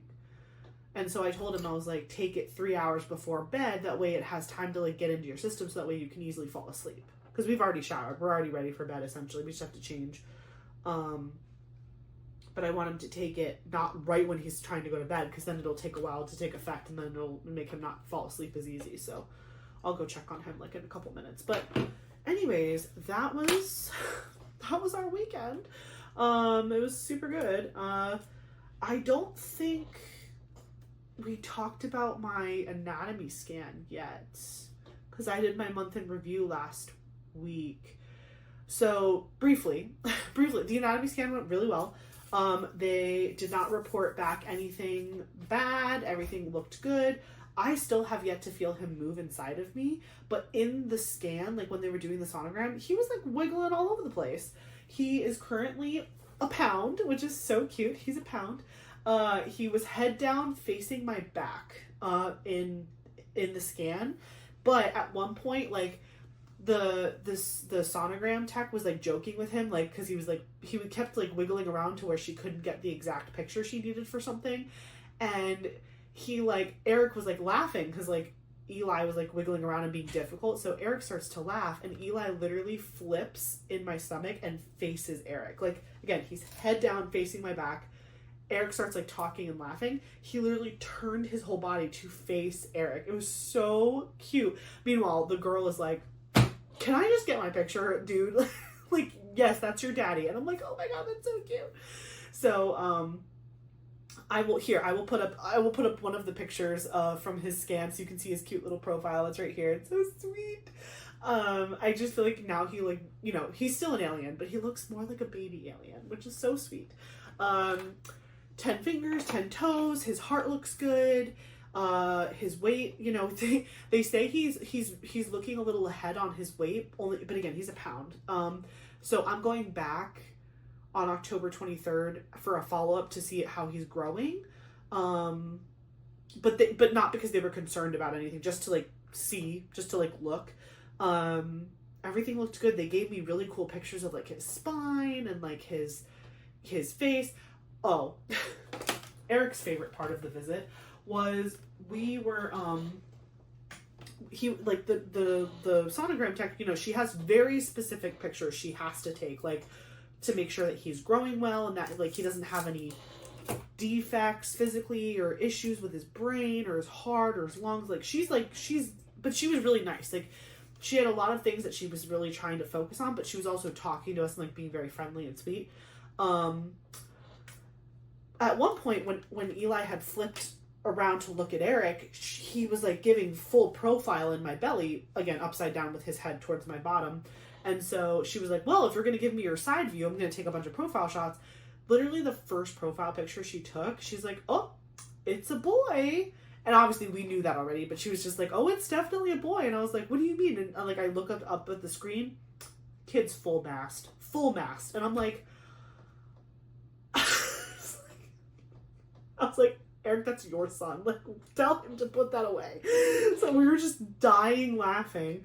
And it was really funny because, again, she got all the pictures she needed to get for the most part, but we saw the heart pumping, everything was good. She saw all the chambers, everything was good. But she was trying to take this contrast picture where it's not just black and white. You can actually see red and blue, and that is blood entering and leaving, like, the body, like his little body. Like, you can see it just like shows color of blood flow. And again, I don't know exactly what she was looking for, but that's how she explained it to me. And so every time she tried to take this one specific picture of like one of the ventricles in his heart, like, he would go like this, so that like it would like blur the picture, because like his arm obviously has like blood pumping in and out of it too.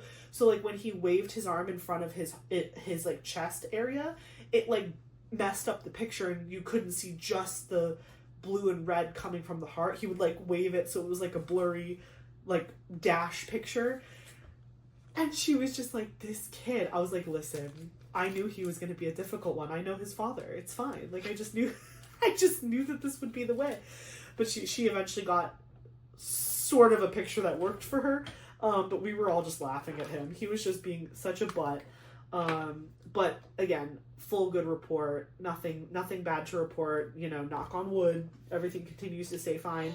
Nobody seemed concerned about the fact that I haven't felt him move yet, because I'm still, well, at the time I was 21 weeks when I got the scan, but now I'm, again, by the time you guys see this video, I will be 23 weeks pregnant. Nobody seems concerned, which I was shocked by, because I was like, aren't I supposed to feel him move already? Like, he's like, but they're like, everyone's different. It's fine. They're like, you know, once you're in your third trimester, that's when we really start paying attention to like how much he's moving, and we do kick counts and all that. But like right now, like, again, we're scanning him all the time. He has a great heartbeat. His heartbeat was 138 beats per minute. They said that's very good for his growth and where he is. When he was just like a couple weeks old, his heart rate was like 155. So I'm like, okay, it's good. It's going down to like a normal person's heart rate, slowly but surely, which is what it's supposed to do. Like, our heart rates are not that high. So everything else is going good. But yeah, so we go back October 23rd. I have a bunch of doctor's appointments coming up though. I have on the 17th, October 17th, I have a doctor's appointment, and I go visit and meet with the anesthesiologist. And then October 23rd, I have the follow-up sonogram visit. Then in November, I go on Veterans Day for a doctor's appointment, and I go on November 24th, which is the Monday of Thanksgiving week, which is going to be fun. Then Thanksgiving weekend is my baby shower with my family. And then I'm pretty sure I have 2 doctor's appointments in the month of December. I can't remember when the first one is, but the second one is the December 23rd, I think, which is kind of fun. It's like right before Christmas. 7:39. 7:39. Where are you? There we are. Okay. So that, and then in January, I go once a week every Thursday to the doctor, because I could give birth at any time. After 37 weeks, they are like, it's technically, it's still early, but it's like way safer. But I'm hoping to go full term, but it just makes me feel good to know that, like, if I can get past Christmas and I can get into January, like, we're in a really good safety zone. Like, that's like a good mental mile marker for myself. So I'm just like, get to Christmas, girl, get to Christmas, and then just get to February. But yeah, so everything's good. Everything's going really good. Doctor visits are good. I do have to do I don't remember when it is, but I have to do the gestational diabetes test again at some point. So just, you know, pray, cross your fingers, that second one goes well and I don't have it again. Because they did like a pre-check and I didn't have it, but they check one more time when I'm like in my 3rd trimester, I think. So just pray that one is also a negative. And then, yeah, I think in January, that's when they'll start doing my non-stress tests for him to make sure like his heart is good and he's growing right and he's facing the right direction and all that stuff. But like, again, I am 23 weeks. I'm over halfway and I feel great. I feel super awesome. And I'm so thankful that my body is letting me feel well, because I know that's not the same case for a lot of people. And so I feel very blessed that I feel so good throughout this pregnancy. But yeah, that's the baby update for now, other than like everything we talked about his bedroom. Like I said, next weekend, which is the weekend coming up for you guys, we have a lot going on. On October 10th, my best friend's daughter has a soccer game, so we're going to go to that. And then on the Saturday, we're going to put up the mural in his room. We're going to install that. And then on Sunday, we're going to go see his mom in Orlando, because Peter, Eric's stepdad, the one that had the heart attack and like came back and was totally fine and it was like a miracle. We're going to go see them. He has a work conference in Orlando, so we're going to go like shop downtown Disney and hang out with his mom and Peter and just have like a really good time. We haven't seen them in a little bit, so it'll be good to see them. And also I'm sure his mom has bought so many more things. She loves to go clothes shopping, and so I'm sure we will raid downtown Disney like the best of them. And then that's Sunday. And then, yeah, then we'll just catch up again before we go on to the next week. But that's mostly everything that's going on in the life right now. Let me see. What else did we do? Oh, diamond painting. I did buy the mystery box. Let me know in the comments if you bought the mystery box too. I definitely did. 772. I did get the mystery box. I am totally into spoilers, so I have been looking at the VIP Facebook page for days now to try to figure out what all of the 6 never before seen kits were. Hey, editing Ashley here. I got my box and I have no chill. So I was going to film a whole video on it, but then I just was like, you know what, I'm just going to rip this thing open. I want to know. So, spoiler alerts for anyone who has still not gotten their mystery box for the Halloween Diamond Art Club mystery box release. Go ahead and skip ahead like maybe 3 minutes and this part should be over. But I'm going to show you what I got. So I got the 2 never before seen kits that I got were the Rosie Scribbles Potion Delivery. So I got this one. So this is Potion Delivery by Rosie Scribbles, 22 inch by 28 inch, 55.8 centimeter by 70.7 centimeter, 100 colors, square drills, 1 AB, 2 iridescent, 5 fairy dust, total diamond count of 63,616. So I got this one. My friend Kate, who is Pixie Sticks, or Diamonds and Dr. Pepper, sorry, took me a minute. She had a kit that I wanted to trade for. She actually had Chrisabug's Gemini, so I am trading her this kit for that kit. So that was a huge one for me. So this one is spoken for, but I do have that one. The other never before seen one that I have that I'm probably going to destash, I'm definitely going to destash it, is the Richard Lorenz birds. So this is Lenny Pumpkin Master by Richard Lorenz, 25.6 inch by 34.3 inch, 65 centimeter by 86.9 centimeter, square drills, 65 colors including 2 ABs and 3 fairy dust diamonds for a total diamond count of 91,089 drills. This is Lenny the Pumpkin Master. Very good. So again, this one I'm going to destash. And then I also got the 2 kits that were just like overstock kits. I got Side by Side by Marjorie Sarnat. I feel like I remember when these came out. These cute little owls. Round drills. 22 by 22 inch, 55.8 centimeter by 55.8 centimeter, or 62, or with 62 colors, 2 ABs, 3 fairy dust diamonds, 2 special diamonds, which is awesome, and a total diamond count of 39,449. So again, this one I'll be destashing as well, so I'm leaving it in the plastic. And then last but not least, this was the other overstock kit Polar Bear by Katie Lipscomb. Very cute.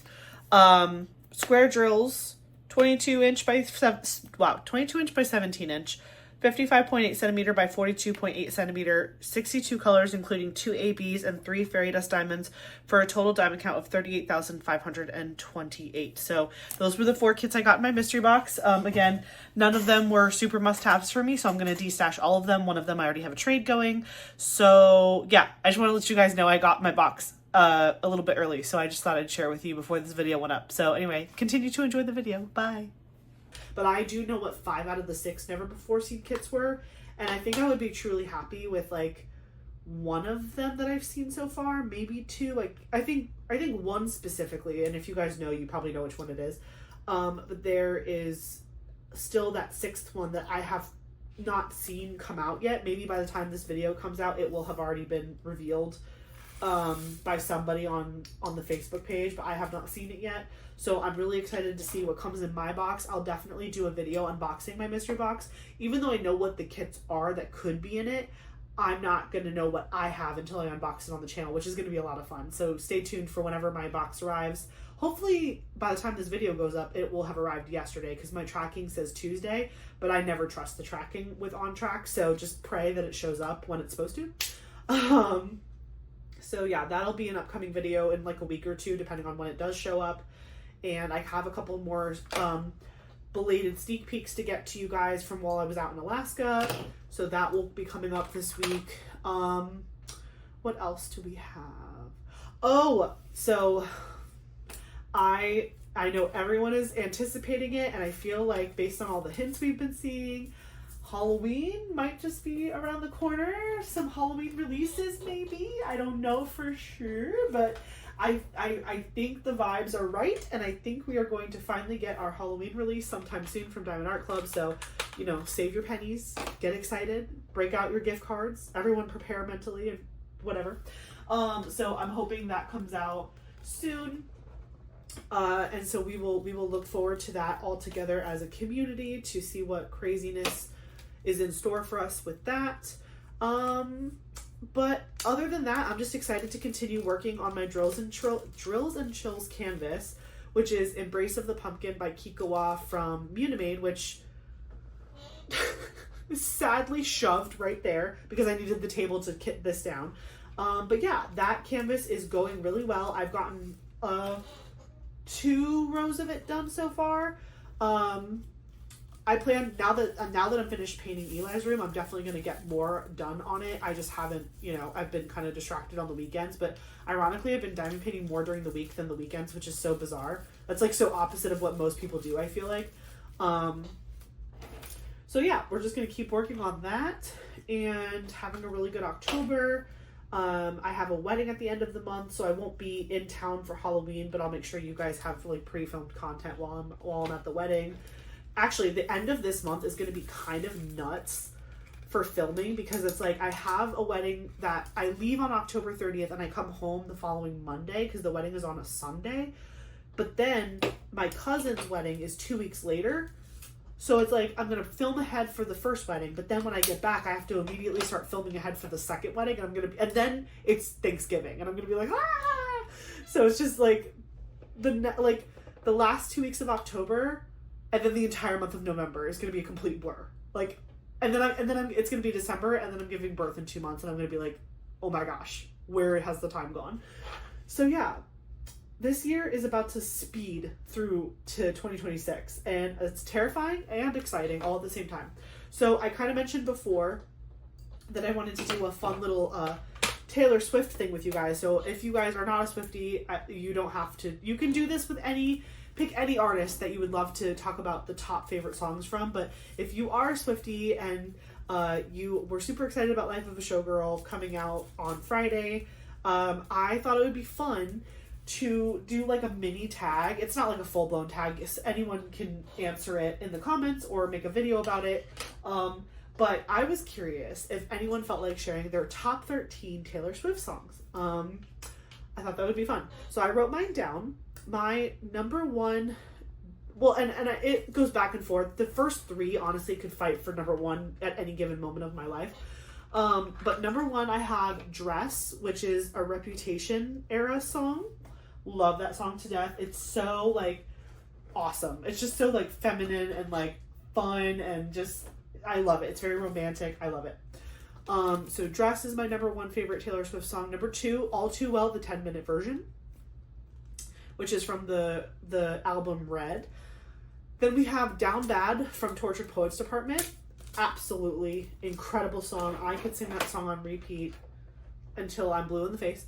Tortured Poets Department as well, but Daddy, I Love Him. I love that song. I feel like that song, if that song had come out while I was in high school, specifically when I was like a sophomore in high school, leading into my junior year of high school. If that song would have came out in my junior year of high school, man, I would have felt like you were writing about my life. Taylor Swift, I would have felt like you were reading my story. I've done something awful. I was like, what? I was pouring blue into a brown, and I was like, what did I do? And then I realized this is 799 and this is 779. I just had a pregnancy brain moment. That's okay. I didn't actually pour that many in because I caught it pretty fast. So what I can do is I have some trays here. I can easily pick out the blue ones. That was spooky. I was like, what did I do? Okay, I'm just gonna leave that there. So yeah, where did I leave off? But Daddy, I Love Him. Number 5 is Vigilante-ish, but the word is not ish. It's, you know what it is. From Midnights. Then number 6 is Out of the Woods, which is from 1989. I love that song. That's like I love to sing that song in the car. Oh my gosh, such a bop. Such a bop. Then I have Mastermind coming at number 7 from Midnights. Getaway Car from Reputation coming at number 8. Number 9 is Ready for It from Reputation. 10 is King of My Heart from Reputation. 11 is Midnight Rain from Midnights. 12 is Tolerate It from Evermore. And 13 is Cruel Summer from Lover. And those are my top 13 Taylor Swift songs. I feel like, I definitely made that list before I listened to Life of a Showgirl. Excuse me. But if I had to, if I wanted to add a song from the new album, I really do love the title track, Life of a Showgirl with Sabrina Carpenter and Taylor Swift. That song is so good. When I came home from the movie, the Taylor Swift movie, I was legitimately singing that song to my cats all night. Eric was thinking I was crazy. I was like, and you'll never be a showgirl, Kovu, and you'll never be one, and you're soft as a kitten, Kovu, and you're sweet as a peach, but you're never gonna be a showgirl. And Eric was like, what is wrong with you? So I was singing the songs to my cats. But yeah, Life of a Showgirl, total bop. And then the chorus of Opalite, if you know, you know. It's a bop for sure. You just can't help just like vibe into that song. It's just like so fun. And again, the first time I listened to the entire album, I was like, meh. And then I listened to it a couple more times and I was like, oh, I like it. Which is this exact same thing. Wow. That is the exact same thing that happened with Tortured Poets Department. At first, there were a couple songs that stood out to me right on the first listen. Like, I was obsessed with Down Bad the very first time I ever listened to that album. But Daddy, I Love Him, and there's a couple other ones like that I really enjoyed more the more I listened to the album. So I feel like that's with any music. You just have to like listen to it a couple times to like get into it, and then you're like, oh yeah, I could vibe with this. So yeah, I am tagging, because I decided randomly that this is a tag. I'm tagging Michaela Renee, I'm tagging Carra, the Principal Painter, and I'm tagging Katie, Diamonds and Washi. Those are my 3 Taylor Swift lovers that we talk about. We like literally, we have a group chat and we were all like fangirling on Thursday night. We all stayed up for it. We were all listening to it. It was so fun. Courtney was in there with us too. But specifically Katie, Michaela and Carra are the other Taylor Swift lovers in our little group. And so I definitely I would love to hear them tell us all their top 13 Taylor Swift songs. so far, right? Because we hope she keeps making music. But I'd be interested in if anything from the new album made it onto their top 13 list. Of course, I had to pick 13 because it's Taylor Swift. I'm just saying. Okay, honorable mentions, by the way, for the top songs. New Year's Day from Reputation, Karma from Midnights, I Can Do It With a Broken Heart from Tortured Poets Department, and 'Tis the Damn Season from Evermore, and Illicit Affairs from Folklore. Those did not quite make the top 13, but they would definitely be in the running for that next couple spots because they're so good. I do love a majority of her music, but unfortunately I did not get tickets to the Eras tour. I totally whiffed it, and I never even applied to get tickets to the Tampa showing. And then when I cared enough to want to actually go, I tried to go to the Miami showing, and I did not win the bid for the tickets. So I was very sad about that. So if you got to go to the Eras tour, just know that I'm jealous of you. But also I'm very happy for you because I've heard that it is nothing short of a life-changing experience, and I hope you had a blast. If you could care less about Taylor Swift and you do not care about anything I just said, let me know. Who is your favorite artist or band, and what are your top 5 to 10 songs from that artist? I would still love to know that. Maybe I can find someone else to be obsessed with. That would be great. So yeah, let me know in the comments. I just fixed really quickly 779 because I totally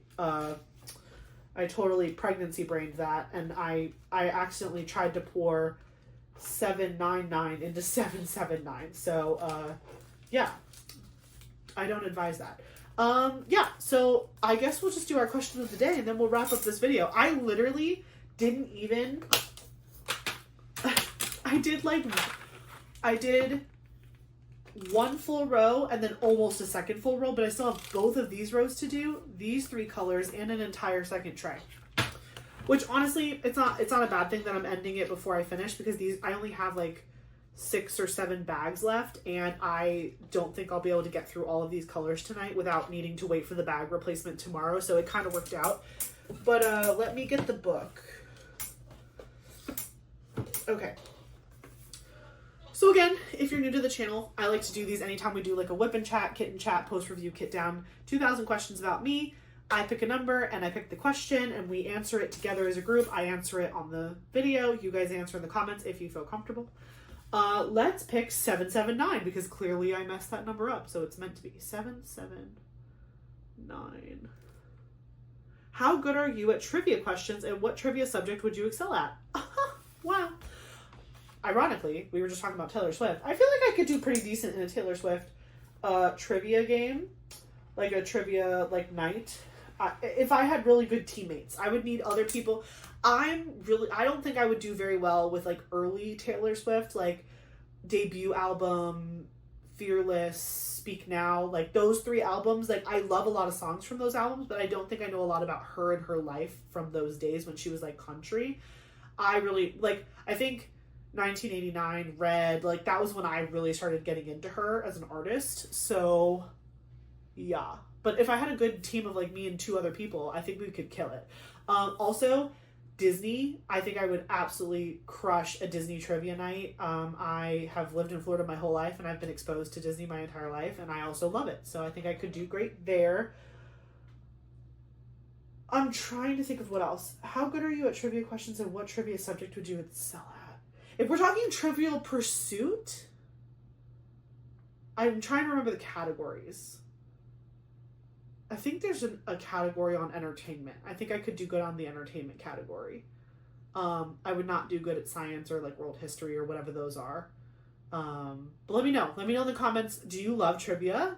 Do you have a particular subject that you know an astronomical amount of information on? Let me know. Let me know if you're a trivia person, and what subject would you do really well at. So again, how good are you at trivia questions, and what trivia subject would you excel at? That is the question. Number 779. Number 779. Ooh, there we go.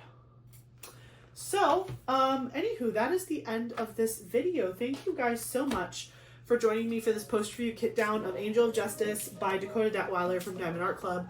I had such a blast working on this kit. I can't wait to show you guys what it looks like dry mounted. Again, I don't know when I'm going to go do that. Maybe I'll do that over the Christmas break when I have some time off and I can run to Hobby Lobby and do that. But anywho, I'm really excited to get that done and I will take you along for that journey. But for now, she's just going to hang up with her other finished friends from 2025 and just hang out over there. But I'm going to finish kitting this down until I run out of baggies and then I'm going to call it a night. But again, thank you for watching this video. Don't forget to like, comment, and subscribe, and I will catch you guys in the next one. Bye! Okay guys, this is Eli's room all painted. Don't worry about Gimpy, we'll talk about him in a minute. But, so we literally spent the last 2 days painting this entire room. Ignore that, that's there just because it gets really hot during the day and we wanted to keep this room cooler, so we just put up a trash bag. We're getting new impact windows in the middle of November. Middle of November. So we just took, because we were painting, we took the blinds off of the 2 windows. But in November, we're getting new windows and then we actually have new blinds already ordered. But look how good it looks. Oh my God. I think we did a really good job. I know you really probably can't tell in the video, but this is like, it's like a light blue, white. Yeah. White blue. It's like white with like blue hues. It's a very, very like, here, this is like natural light. It's just, it's a white, but it has like a blue undertone, but it looks so good. It's called Moonlit Snow by Glidden. Yeah. And this wall still looks patchy. I'm not gonna back up, I promise. This wall is still patchy because we just did 1 coat of flat paint. This is where the mural is gonna go. So the mural is gonna go here. And look, Eric Swiffered, he cleaned. His closet is painted and empty. And so everything is basically ready for his room to be decorated and furniture. And we're gonna probably change this fan. Yeah. And obviously he's gonna get a better window treatment than a trash bag. But other than that, it's looking really good. So this is the progress update. Now, do you wanna explain why you have a sling on your arm? I woke up Saturday and couldn't lift my arm. He literally just slept weird. Yeah. We just got back from urgent care and he's feeling fine. They gave him a steroid shot in his butt. So he's gonna go relax for a little bit. But I just wanted to show you guys the update of the room before it got dark outside. But like, it looks so good. I'm so proud of us. I painted the baseboards.